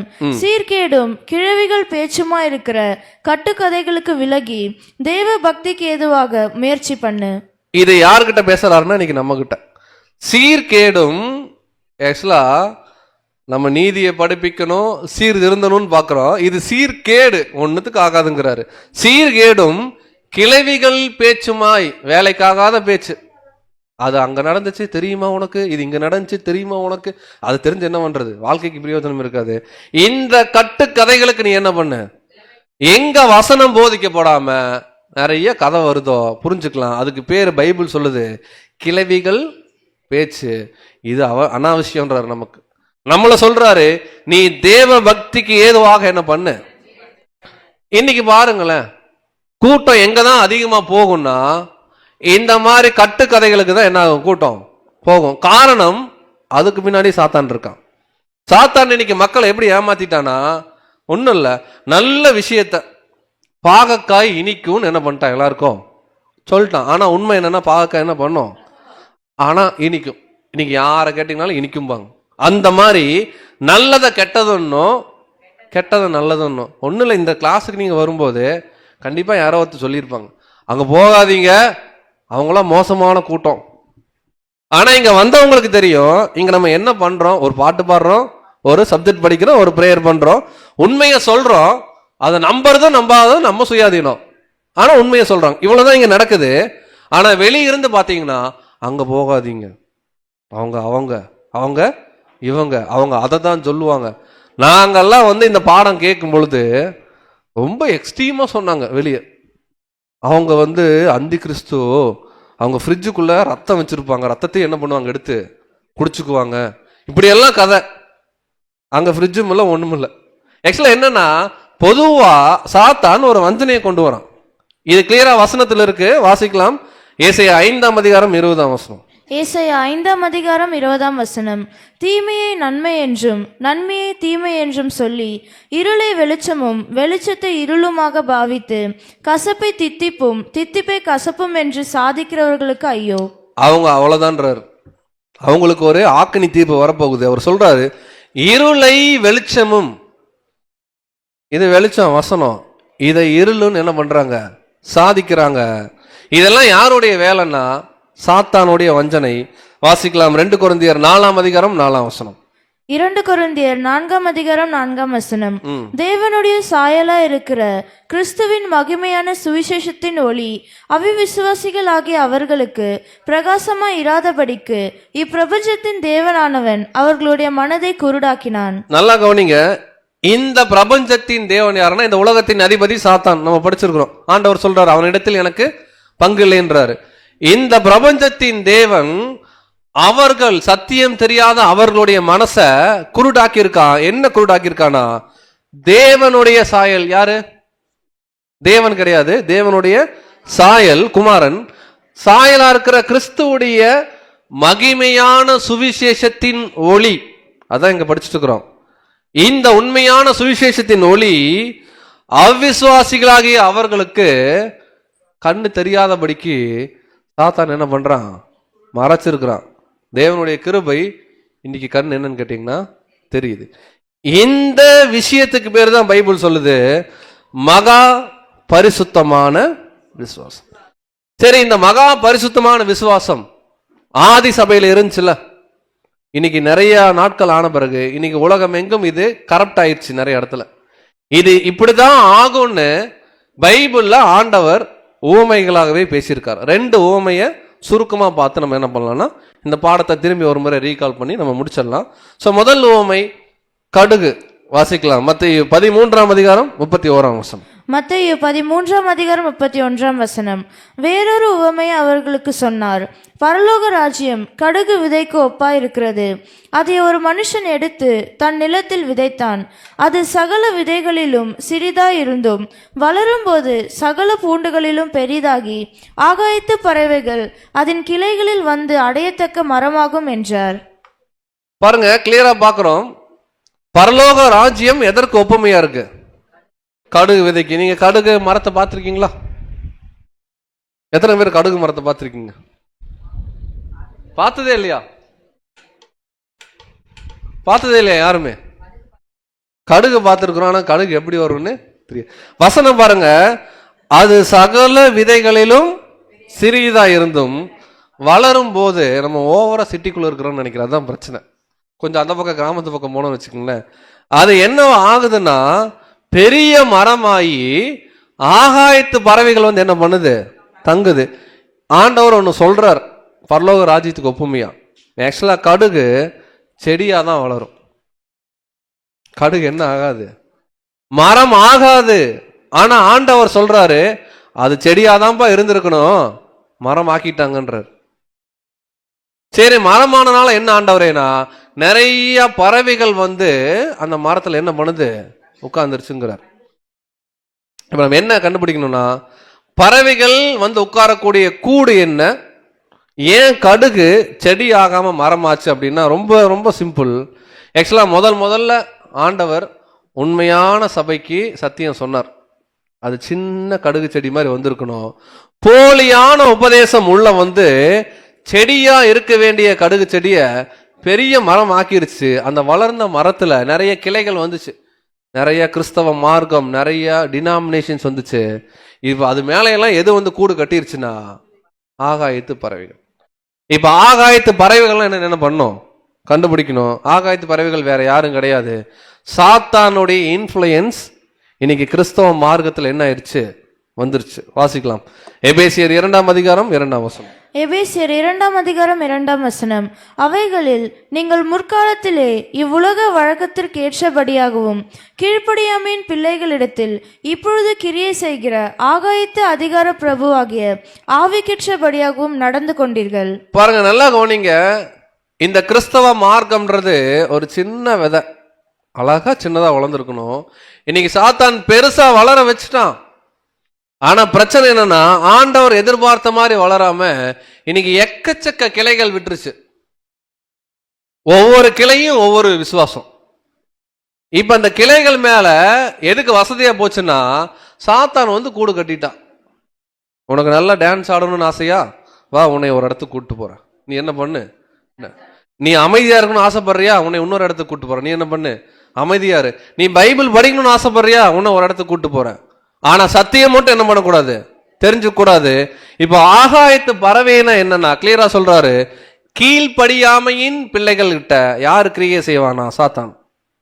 கீழ்ப்படியாமையின் பிள்ளைகள் இடத்தில் இப்பொழுது கிரியை செய்கின்ற ஆகாயத்து அதிகார பிரபு யாருன்னா, இந்த அட்மாஸ்பியருக்கே ராஜா சாத்தான். இன்னைக்கு அவன் தான் எல்லா ப்ராப்ளத்துக்கும் சோர்ஸ். இப்ப அது மேல கூடு கட்டிருச்சு. இந்த கூடு என்ன பண்ணும் பார்க்கணும். வெளிப்படுத்தல் 18ஆம் அதிகாரம் 2ஆம் வசனம். வெளிப்படுத்துதல் 18ஆம் அதிகாரம் 2ஆம் வசனம். அவன் பலத்த சத்தமிட்டு, மகா பாபிலோன் விழுந்தது விழுந்தது, அது பேய்களுடைய குடியிருப்பும் சகலவித அசுத்த ஆவிகளுடைய காவல் வீடும் அசுத்தமும் அருவருப்பும் உள்ள சகலவித பறவைகளுடைய கூடுமாயிற்று. பாருங்க, இதை குறித்து டீட்டெயிலா இன்னொரு ஒரு மாசத்துல நம்ம ஒரு பாடத்துல பார்க்க போறோம். பட் இப்ப எளிமையா பார்த்துக்கலாம். மகா பாபிலோன் வீழ்ந்தது வீழ்ந்தது. அந்த பாபிலோன் என்னங்கிறாருன்னா, அது பேய்களுடைய, யாராவது வீடு வாடகை கொடுவீங்களா இந்த மாதிரி ஆட்களுக்கு? அவர் சொல்றாரு, அது பேய்களுடைய குடியிருப்பு, சகலவித அசுத்தாவிகளுடைய காவல் வீடு. அடுத்து சொல்றாரு, அசுத்தமும் அருவருப்பும் உள்ள சகலவித பறவைகளின். அப்படின்னா ஒரு உண்மையான கிறிஸ்தவ மார்க்கம் எளிமையா வளர்ந்து இன்னைக்கு முடிஞ்சிருக்கணும். பெரிய மரம் ஆயிருச்சு, அதுவே அங்க தப்பு. அந்த பெரிய மரத்துல சாத்தான் கூடு கட்டி என்ன பண்றான், ஒவ்வொரு பொய்யான போதகத்தை என்ன பண்றான், விதைக்கிறான். இது ஆண்டவர் சொன்னாரு, இன்னைக்கு அப்படிதான் நிக்குது உலகமே. கரெக்டுங்களா? அடுத்து இன்னொரு உவமை இதை தொடர்ந்து பேசுறார். எத்தனை பேர் மாவு வச்சிருக்கீங்க வீட்டுல? மாவு எல்லாரும் வச்சிருக்கோம். அந்த மாவை பத்தி ஒண்ணு பேசியிருக்கார், ஞாபகம் இருக்கா? புளித்த மாவு. வாசிக்கலாம். மத்தேயு 13ஆம் அதிகாரம் 3ஆம் வசனம். மத்தேயு 13ஆம் அதிகாரம் 33ஆம் வசனம். வேறொரு உவமை அவர்களுக்கு சொன்னார். பரலோக ராஜ்யம் புளித்த மாவுக்கு ஒப்பா இருக்கிறது. அதை ஒரு ஸ்திரீ எடுத்து முழுவதும் புளிக்கும் வரைக்கும் 3 படி மாவிலே அடக்கி வைத்தாள் என்றார். பாருங்க, பரலோக ராஜ்யம் இதெல்லாம் படிக்கும் போது நமக்கு புரியாது என்ன சொல்றாரு அப்படின்னு. புளித்த மாவுக்கு எப்படி இருக்கு, ஒப்பா இருக்கு. அதை ஒரு ஸ்திரீ, இந்த ஸ்திரீ யாருன்னு படிப்போம் வரக்கூடிய நாட்கள்ல, ஒரு ஸ்திரீ எடுத்து அதை முழுவதும் புளிக்கும்படி 3 படி மாவில என்ன பண்ணாங்க. ஆக்சுவலா உண்மையான உபதேசம் கரப்ட் ஆயிடுச்சுங்கிறார். மாவு புளிச்சு போறது எதற்கு வந்து அடையாளம்னா, மாவு கெட்டு போக ஆரம்பிக்குதுன்னு அர்த்தம். கொஞ்ச நாள் ரொம்ப புளி பெரிடுச்சுன்னா பயன்படுத்தவே முடியாதுன்னு பார்க்கணும். ஆண்டவர் இந்த புளித்த மாவை குறித்து தன்னுடைய வருகையில பேசியிருக்கார். ஞாபகம் இருக்குங்களா? பரிசேயர்கள் சதுசேயர்கள் என்பவர்களுடைய புளித்த மாவுக்கு எச்சரிக்கையா இருங்கள்னார். வாசிக்கலாம். மத்தேயு 16ஆம் அதிகாரம் 11ஆம் வசனம். மத்தேயு 16ஆம் அதிகாரம் 11ஆம் வசனம். பரிசேயர் சதுசேயர் என்பவர்களின் புளித்த மாவுக்கு எச்சரிக்கையா இருக்க வேண்டும் என்று நான் சொன்னது அப்பத்தை குறித்து சொல்லவில்லை என்று நீங்கள் உணராது இருக்கிறது எப்படி என்றார். அதாவது புளிச்ச மாவுன்னு ஆண்டவர் சீரியஸா ஒரு கான்செப்ட் பேசும்போது ஜனங்க ஏதோ மாவை பத்தி பேசுறது அப்பம் சுடுவார் போல இருக்கு, ஆண்டவர் ஏதோ புளிச்ச மாவை பத்தி பேசுறாருன்னு நினைச்சிட்டாங்க. ஆண்டவர் திரும்ப சொல்றாரு, நீங்க அப்படி நினைக்கிறீங்களேப்பா, நான் சொன்ன கருத்து புரியலையான்னு. ஆக்சுவலா பதுசேயர்கள் சதுசேயர்களுடைய புளிச்ச மாவுன்னு என்னன்னா, அவர்கள் கொண்டிருந்த தவறான விசுவாசம். சதுசேயர்கள் என்ன நம்புனாங்கன்னா, உயிர்த்தெழுதலே இல்லைன்னு நம்புற கூட்டம்.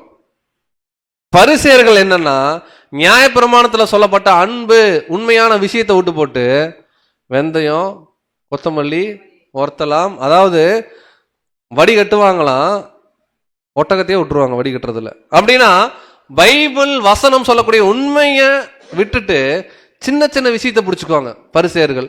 உம்முடைய சீசர்கள் கை கழுவாம சாப்பிட்றாங்களே அப்படிம்பாங்க. கை கழுவாம சாப்பிட்றது கூட ரெண்டாவது, இருதயம் சுத்தமா இருக்கணும், ஆண்டவர் பேசுறாரு. சதுசேயர்கள் உயிர்த்தெழுதல இல்லைன்னு நம்புற ஒரு கூட்டம். அதனாலதான் ஒரு கேள்வி கேட்பாங்க. ஒருத்தருடைய மனைவிக்கு ஒரு ஹஸ்பண்ட் இருக்காங்க, அவர் மறிச்சிடுறாரு. அவங்க சகோதரனை கல்யாணம் பண்ணிக்கிறாங்க, அவரும் மறிச்சிடுறாரு. அவங்க சகோதரனை கல்யாணம், அப்படியே 7 பேரை மேரேஜ் பண்ணிட்டாங்க. உயிர்த்தெழுதல்ல இவங்களுக்கு யார் ஹஸ்பண்டுன்னு கேட்பாங்க. ஏன்னா அவங்க வேலை என்னன்னா உயிர்த்தெழுதல் இல்லைன்னு நம்ப வைக்கணும். ஆண்டவர் சொல்லுவாரு, அங்க கொல்வனையும் கொடுப்பனையும் இல்லை, எல்லாரும் தேவதூதர்களை போல இருப்பாங்க, முடிச்சுட்டு போயிடுவார். அப்ப ஆண்டவர் இங்க சொல்ற புளிச்ச மாவு என்னன்னா தவறான உபதேசம். இப்படிதான் ஒரு ஸ்திரீ இருக்கு, பேருக்கு மாத்திரம் நாங்க கிறிஸ்தவர்கள் சொல்லிப்பாங்க, ஆனா கிறிஸ்து சொன்ன எதை என்ன பண்ண மாட்டாங்க, ஃபாலோ பண்ண மாட்டாங்க. வாசிக்கலாம், ஏசாயா 4:1. ஏசாயா 4:1. அந்நாளில் 7 ஸ்திரீகள் ஒரே புருஷனை பிடித்து, நாங்கள் எங்கள் சொந்த ஆகாரத்தை புசித்து எங்கள் சொந்த வஸ்திரத்தை உடுப்போம், எங்கள் நிந்தை நீங்கும்படிக்கு உன் பேர் மாத்திரம் எங்கள் மேல் விளங்கட்டும் என்பார்கள். பாருங்க, கிளியரா சொல்றாரு. அந்நாளில் 7 ஸ்திரீகள் ஒரே புருஷனை பிடிச்சு கொண்டு, இதுவே முதல்ல தப்பு, கரெக்டுங்களா? பிடித்து கொண்டு அந்த ஹஸ்பண்ட சொல்லுவாங்களா அந்த 7 பேரும், நாங்க எங்களுக்கு பிடிச்சதான் சாப்பிடுவோம், எங்களுக்கு பிடிச்ச ட்ரெஸ் தான் போடுவோம், ஆனா இனிஷியலுக்கு மட்டும் உங்க பேர் என்ன பண்ணிக்குவோம். இன்னைக்குதான் கிறிஸ்தவ பிள்ளைகள் நிலைமை இதுதான். கேட்டா கிறிஸ்தவர்கள்ன்றவாங்க, ஆனா பைபிள்ல சொல்ல ஒன்னையும் ஃபாலோ பண்ண மாட்டாங்க. அவங்களுக்கு பிடிச்சதை சாப்பிடுவாங்க, அவங்களுக்கு பிடிச்சதை செய்வாங்க. கிறிஸ்துவையே வஸ்திரமா போட்டுக்கணும், நம்மளை பார்த்தா கிறிஸ்து தெரியணும் அப்படிங்கறதெல்லாம் நாங்க எங்க இஷ்டத்துக்கு இருப்போம். என்ன பண்ணுவோம், வருஷத்துல 2 நாள் மட்டும் கோயிலுக்கு போவோம். அந்த 2 நாள் என்னது நீங்க வச்சுக்கோங்க, ஓகேங்களா? 2 நாள் 2 நாளோ 3 நாளோ வச்சு அதுக்கு மட்டும் போவோம். பக்கத்து வீட்டுல எல்லாம் சொல்லிடுவோம், நாங்க யாரு, நாங்க கிறிஸ்தவர். யாராவது பைபிளை பத்தி பேசினா எங்களுக்கு கோபம் வரும், ஆனா பைபிள் என்ன இருக்குன்னு கேட்டா எங்களுக்கு தெரியாது. இந்த கண்டிஷன்ல இருக்கிறாங்க. கிளியரா சொல்றாரு, இந்த ஸ்திரீகள் மாதிரின்றார். அப்ப நாம இந்த ஸ்திரீகளா வர்றதுக்கு நம்ம வரல, கற்புள்ள கன்னிகையா ஆண்டவர்ன்ற மணவாளனுக்கு உண்மையான ஸ்திரீகளா நம்ம இருக்கிறோம். அப்ப நம்ம பார்க்கிறோம் 3 படி மாவுன்றார். இன்னைக்கு 3மே புளிச்சு போயிருக்கு. இந்த 3 படி மாவை பவுல் சொல்றாரு, வாசிக்கலாம். 1 கொரிந்தியர் 13:13. 1 கொரிந்தியர் 13:13. இப்பொழுது விசுவாசம், நம்பிக்கை, அன்பு இம்மூன்றும் நிலைத்திருக்கிறது, இவைகளில் அன்பே பெரியது. பாருங்க, இது 3மே இன்னைக்கு கெடுத்து வச்சிருக்காங்க. முதல்ல விசுவாசம். விசுவாசம்னா என்ன அப்படின்னு கேட்டீங்கன்னா, உதாரணத்துக்கு இந்த பாவம் செய்த மனுக்குலத்திற்கு ஒரு ரட்சிப்பு வரணும்னா அவரோடு கூட ஒரு கூட்டம் ஆளுகைக்கு போகணும், 1000 ஆண்டு அரசாட்சியில ரட்சிப்பை கொடுக்கணும். இதுதான் விசுவாசம். இன்னைக்கு அந்த விசுவாசமே கிடையாது. பேர் மட்டும் கிறிஸ்டியன் பேர் வச்சுக்கிட்டா போதும், செத்தா அடுத்த நொடிய பரலோகம் தான். நீங்க என்ன வாழ்ந்தீங்க, என்ன பண்ணீங்க, அதெல்லாம் பிரச்சனை கிடையாது. போதனை இப்ப அப்படிதான் இருக்கு. ஏதோ ஒரு இடத்துக்கு போகணும், ஆலயத்துக்கு போயிட்டு கொஞ்ச நாள் செத்து போனா அவங்களே சொல்லிடுவாங்க, அவர் பரலோகம் சென்று விட்டாருன்றவாங்க. அப்படி அல்ல. 1,44,000 பேர் தான் மகிமைக்கு போக முடியும்னு வசனம் சொல்லுது, விசுவாசம் சொல்லுது. இது இன்னைக்கு புளிச்சு போயிடுச்சு. பேர் வச்சுக்கிட்டா போதும், பரலோகம் போயிடும். பேரை மட்டும் மாத்திடுவாங்க ஞானஸ்தானத்துல, இல்லைங்களா? இப்படி இருக்கிறீங்க, இன்று முதல் நீ ராபர்ட் என்று அழைக்கப்படுவாய், அவ்வளவுதான், முடிஞ்சு. ராபர்ட்னு பேர் வச்சா போயிடலாம். அடுத்து நம்பிக்கை. என்ன நம்பிக்கைனா, பொதுவான நம்பிக்கை அப்படின்னு நம்ம பார்க்கும் பொழுது, உதாரணத்துக்கு யாரெல்லாம் நல்லது செய்யறாங்களோ அவங்க பரலோகம், ஆண்டவர் பத்தி தெரியலனா அவங்க நரகம்தான். இப்படி ஒரு உபதேசம் இருக்கா பைபிள்ல? ஆண்டவர் பத்தி தெரியலனா தெரிஞ்சுக்கொள்ள ஒரு காலம் இருக்கு. நரகன்ற ஒரு விஷயம் பாதாளம் தாங்கிற உண்மை இல்லை. விசுவாசமும் போயிருச்சு, நம்பிக்கையும் போயிருச்சு. அன்பை பத்தி சொல்லவே வேணாம், கரெக்டா இல்லைங்களா? ஆக்சுவலா தேவன் காமிச்ச அன்பு என்னன்னா, எதையும் எதிர்பார்க்காம அவர் நம்ம மேல காமிக்கிறார், அவருடைய குமாரனை கொடுத்தாரு. இன்னைக்கு அன்பு கம்ப்ளீட்டா போயிட்டு பொதுவா எல்லாருக்கிட்ட என்ன காணப்படுதுன்னா, பேர் கிறிஸ்தவர்களா இருப்பாங்க பேருக்கு, ஆனா சண்டை போடுவாங்க, விரோதிப்பாங்க, கரெக்டா இல்லைங்களா? திட்டிக்குவாங்க. சுபாவ குணங்களே என்ன ஆகுதுன்னா மாறுது. இது எல்லாமே இன்னைக்கு புளிச்சு போயிருக்கு. இதுல சில புளிப்பு நம்ம கிட்ட கூட இருக்கலாம். இப்போ இதுலேருந்து நம்ம என்ன ஆகணும்னா வெளில வரணும். துர்குணம் படிக்கணும். அப்போ நல்லா கவனிக்கிறோம், ஆண்டவர் சொன்னது நிகழுது. நல்ல மணி கலைகள் தெளிவா இருக்கு. மாவு புளிக்க வைப்பாங்கன்னு சொன்னாரு, இன்னைக்கு புளிக்க வச்சுட்டாங்க. கடுகு செடியா தான் மாறணும், அதுக்கு பதிலாக மரம் ஆக்குவாங்க, சாத்தான வந்து கூடு கட்டிக்குவான் அப்படின்னு சொன்னாரு, இன்னைக்கு கட்டிட்டான். இப்ப இதுல இருந்து ஒரு கூட்டத்தை மட்டும் தனியா கூப்பிடுறாரு. இன்னைக்கு நம்ம கூப்பிட்டு என்ன சொல்றாருன்னா, மகா பரிசுத்தமான விசுவாசம் ஒன்று இருக்கு. இந்த விசுவாசம் எல்லாருக்கும் தெரியாது. பைபிள் வசனம் சொல்றத யார் ஒருவர் உறுதியா நம்புறாங்களோ அதான் மகா பரிசுத்தமான. இதன்படி யார் வாழ்றாங்களோ அவங்க தான் மகிமைக்கு போக முடியுன்ற உண்மையை ஆதி காலத்துல அப்போஸ்தலர்கள் நம்பினாங்க. இன்னைக்கு அதே வழியில இந்த சத்தியம் அவர்கள் சொன்ன வசனத்தின் மூலமா நம்ம காதுக்கு கேக்குது. இது தேவன் கொடுத்த மாபெரும் கிருபை, அவருடைய இரக்கம். நம்முடைய சொந்த முயற்சியில எல்லாம் இது என்ன ஆகல, வரல, தேவனா கூப்பிட்டு கொடுக்குறாரு. கரெக்டுங்களா? அப்ப பாடத்தை நம்ம ரீகால் பண்ணிக்கலாம். மகா பரிசுத்தமான விசுவாசம்ன்ற பாடத்துடைய தலைப்பு வந்தோம்னா முதல்ல என்ன கேட்டோம்னா, விசுவாசம்னா என்னன்னு கேட்டோம். நம்ம அந்த வசனத்தை சொல்லிட்டோம், எபிரேயர் 11:1. அதுக்கு ஒரு விளக்கம் பார்த்தோம். நாளைக்கு மழை வருமா? ஆனா நாளைக்கு சூரியன் உதிக்குமான்னு கேட்டா கண்டிப்பா உதிக்கணும். கண்டிப்பா அப்படின்னு ஒரு விஷயத்தை நம்புறோம் பாருங்க, நடக்காததுக்கு முன்னாடியே. இதுதான் விசுவாசம். சரி, நீங்க பொதுவா கிறிஸ்தவ பிள்ளைகள் எப்படி எல்லாம் விசுவாசிக்கிறாங்கன்னா, ரட்சிப்பின் விசுவாசம்ன்றாங்க. ஆண்டவரை ஏற்றுக்கொண்டா பரலோகம், ஏற்றுக்கொண்டுட்டு என்ன வேணா பண்ணிக்கலாம். இது ஒரு கான்செப்ட். அனுதின விசுவாசம். அனுதின விசுவாசம்னா அன்னன்னைக்கு இருக்கிறத கடவுள் கொடுப்பாருங்க, அதுக்காக கடவுளை நம்புறங்க, இப்படி ஒரு கூட்டம். உபதேசத்தின் அடிப்படையிலான விசுவாசம். பொதுவா அநேக கிறிஸ்தவ நண்பர்கள் பிள்ளைகள் இப்படிதான் இருக்கிறாங்க. ஒருத்தர் போதிச்சாருன்னா அதுதான் சரி. ஆனா நாம இது எல்லாத்திலிருந்தும் சற்று வேறுபடுறோம். உபதேசத்தின் அடிப்படையில் விசுவாசத்துல நம்மளும் இருக்கிறோம். ஆனா அந்த உபதேசம் பைபிள் வசனத்தின் அடிப்படையில இருக்கணும். அந்த வசனத்தின் அடிப்படையில வர்ற விசுவாசத்தை யார் ஒருவர் உறுதியா நம்புறாங்களோ அதுக்கு பேரு தான் மகா பரிசுத்தமான விசுவாசம். இது இன்னைக்கு தோன்றல, 2026 புதுசா வரலீங்க. ஆதி காலத்துல ஆண்டவர் அப்போஸ்தலருக்கு சொன்ன விசுவாசம். இந்த விசுவாசம் இன்னைக்கு நம்ம கிட்ட கடந்து வந்திருக்கு. இந்த விசுவாசத்தில் நம்ம என்ன பண்ணணும், என்ன பண்ணக்கூடாது, யாரை எப்படி கூப்பிடணும், எப்படி கூப்பிடக்கூடாது, எது உண்மை எது பொய், சாத்தான் எப்படி வஞ்சனைக்குள்ள நம்மளை என்ன பண்ணுவான், ஏமாத்துவான், எல்லா விஷயங்களையும் தேவன் சொல்லி கொடுத்துட்டார். சொல்லி கொடுத்தபடி வரக்கூடிய நாட்கள் நம்ம அடுத்து என்ன பண்ணணும், கிரியையில காமிக்கணும். அப்படி நம்ம கிரியையில காமிக்கும் போது மேலும் தேவன் சத்தியங்களை என்ன பண்ணுவார், நமக்கு ஒவ்வொரு வாரமும் கொடுப்பார். அப்பேற்பட்ட சத்தியங்களை பெற்றுக்கொண்டு தொடர்ந்து வரக்கூடிய நாட்கள்ல ஒரு உண்மை கிறிஸ்தவர்களாக, மகா பரிசுத்தமான விசுவாசத்து மேல் கட்டப்பட்டவர்களாக நாம் மாற தேவன் தாமே கிருபை செய்வாராக. இந்த பாடத்துல உங்களுக்கு ஏதேனும் சந்தேகங்கள் இருக்கு அப்படிங்கிற பட்சத்துல நீங்க மீண்டுமாக கூட பாடம் முடிஞ்சு ஜெபம் முடிஞ்ச பிறகு கூட சகோதரர்கள்ட்ட நீங்க என்ன பண்ணலாம்னா டிஸ்கஸ் பண்ணலாம். தேவன் தாமே இந்த பாடத்தை ஆசீர்வதிப்பாராக. ஆமீன்.